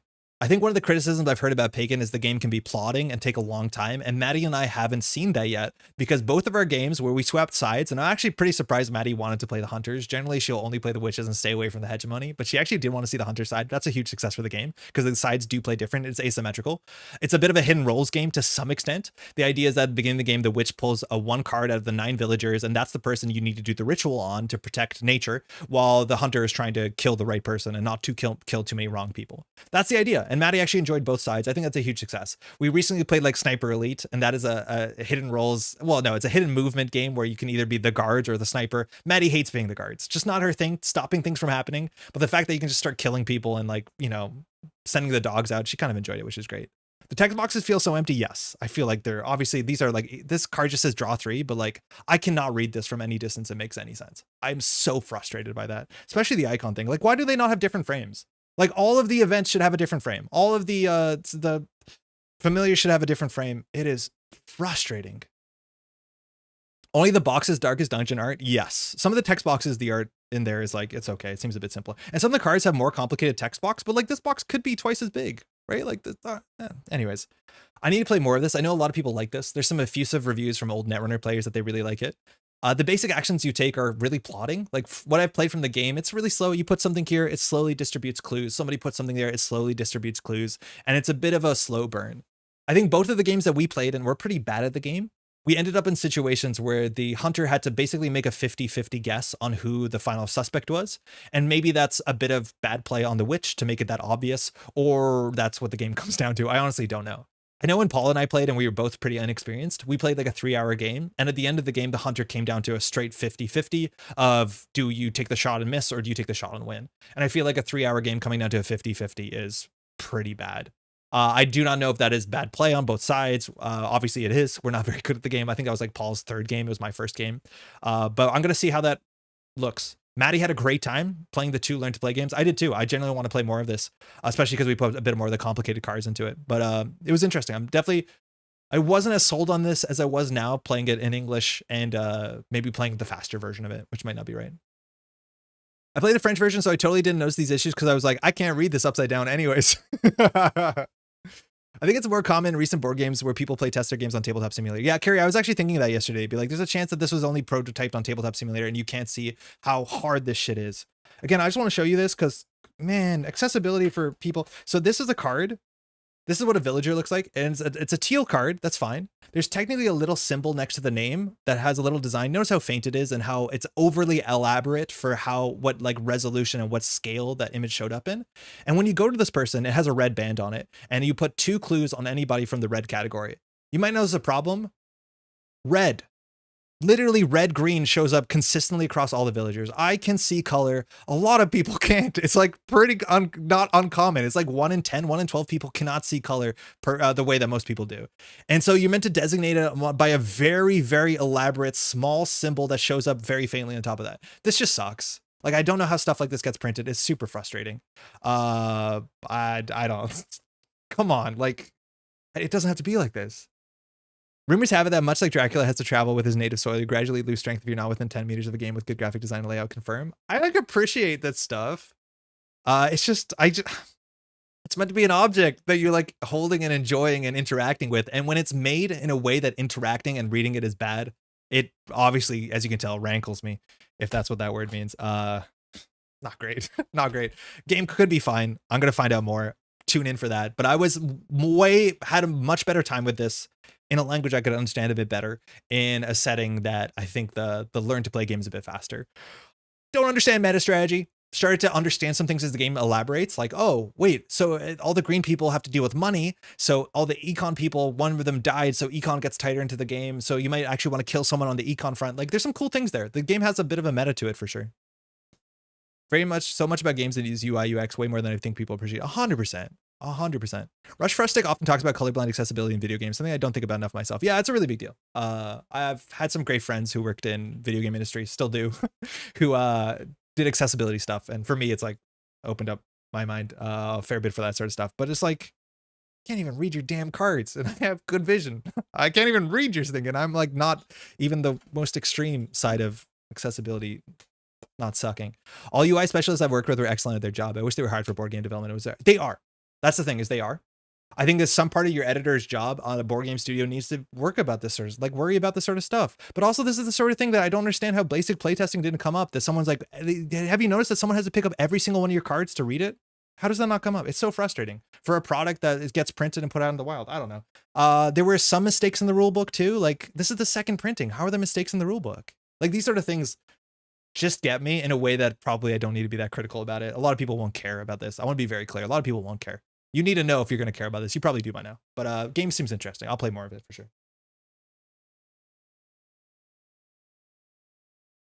I think this is what I mean, and Maddie pointed that out too. These are the symbols on the top left corner of the cards. If the symbols showed up on this size, the sort of resolution and sort of detailing on them makes sense. Like, the hands have thumbs, right? Like, the hands have actual fingers. When that is literally 2 millimeters, it just looks like a pile of black mess. You can't tell what's going on because they appear on black. Like, I just don't think it was well thought out on that front. Was this game Kickstarter out of curiosity? I don't actually know. This is technically the second printing of it. So the first printing was released by Wormgold, I think is their name, in Europe. And then the second printing was from CG in North America. Chaz, that's talking about Pagan, Fate of Roanoke. My father's colorblind and playing board games with him is interesting. Yeah, you learn very quickly what the problems are. Those details are important. I'm glad you're pointing them out. Yeah, it's weird. It's really weird. Given how many provinces have laws in place for accessibility, I wonder if that will ever happen for board games. I'd be surprised. Because I think accessibility laws are mostly about things that require accessibility, right? Like food packaging and, like, you know, interacting with the government and stuff like that. Like, I'd be very surprised if it's like you need your game of Twister to work well. Anyways, that's my rant. Compile's pretty good. Sorry you can't buy it. You can I think there's a mod on board game on TTS if you want to play it. It would be a really good game on what's it called? Actually, it'd be okay. Oh, I meant for websites, but yeah, that tracks. On that note, we've been alive for a while. Really fun stream. Thanks so much for hanging out. If you want to take a second to like the stream, that helps a heck of a lot. We'll be back on Thursday. We may be back on Sunday to do like a nice Worlds stream before Worlds. I have a lot of work still to do before Worlds. We have to get all the editing out. Shout out if you've been watching the NPC footage. I think it's been turning out really, really nice. We've had some brutally fast games, I'll be honest. The last game is fascinating because it's only like 6 turns. Right. And talking about every single turn and deconstructing it, you can do it and you should do it, because when you only have 5 turns as a runner, you need to nail it. And they make some really, really, really fascinating matches between great players. So you can check that out. Be cool to have some certificates you could slap on the box of your board game's accessible. I do think that probably serves people well. I think a lot of people go the way to like search before to be like, hey, I am colorblind. My friends are colorblind, or they don't have the best vision. Can I play this game? And people usually have websites that go out of their way to do that. But from my understanding, there's no like stamp you can put on the box. World's Hype next week. We'll be traveling on Thursday. There'll be no stream next Thursday, but we'll be back on this Thursday and then on Tuesday the following. I want to give a huge shout out to all these names here and more for supporting the channel. If you want to find a link to the Patreon, you can find it below. It gives me the time to do all the editing, all this sort of stuff. It takes a lot of time, and I'd be very stoked to do even more of this if it makes sense. Our friend with rod monochromacy, excuse me, he doesn't have cones in his eyes and does not see any form of color at all. He's able to play most video games, but basically every board game has issues. Yes. BGG has accessible ratings for things like that. Oh, I didn't know that. I wouldn't be surprised. That makes sense. I think a lot of the external websites go the way because people clearly care about this. And yet some people still just biff it. Just biff it. And it's really frustrating. That's mostly it. Thanks for hanging out. We'll see you on Thursday. Maybe we'll see you at Worlds. I want to say this up on the top too. If you're going to Worlds and you see me there, come say hi. I might be busy. I'm never not busy enough to come say hello. I'm actually a bit of an introvert. I'm not someone who goes out in crowds and introduces myself. I'm a bit of a quiet person. This sort of performing is a bit different, but in social spaces, I'm a bit of an introvert. So if you ever see me and you want to come say hi, honestly, it means a lot to me. It really does. It's like one of the reasons why going to big events is really fun, is to meet folks who I don't know, but you know me. So please do come say hi. I'll reiterate this sooner than this before Worlds, but I'll say hi to you. Oh, thanks, Kat. Don't think we've met before. Oh, who's this? You should see me. I'm 6'6" and easy spot. Were you really that tall, Alec? I had no idea. Thanks for the stream. Have fun with Worlds. Thank you. How does Netrunner is around accessibility in your opinion? I think relatively good, Dujan, but I think they care about it. Like the EDI team, the accessibility team, they care about these sort of stuff a fair bit. I haven't ran it through recently. We did a stream many moons ago and we just played Netrunner in like colorblind simulation and things were fine. Some issues are worse than others, but from my understanding, Netrunner does a pretty good job because they have EDI teams that care about that sort of stuff. Again, I want to be very clear. I'm not an expert. There's just basic stuff that I understand, and a lot of them are frustrating. I think a lot of card games, like Netrunner, goes out of the way that you can't, like, if you look at the rules for alternate art cards, you can't just say a card is orange, so it's Anarch, because that doesn't work. You have to have a symbol of the icon itself on it. Very clear when it comes to alt arts. That's a big thing to make sure that we're on the same page. Accessibility when it comes to alt arts, that is something some artists might not consider, might not have the expertise into. I'm not saying that they're thoughtless. It's just, you know, sometimes things don't land. So stuff like that matters. But I think NSG does a good job. You need anything printed for Worlds, hit me up. Thank you, John. I think Manny and I have to do some printing this weekend to make some badges. We're going to do some handmade badges. See you on Thursday.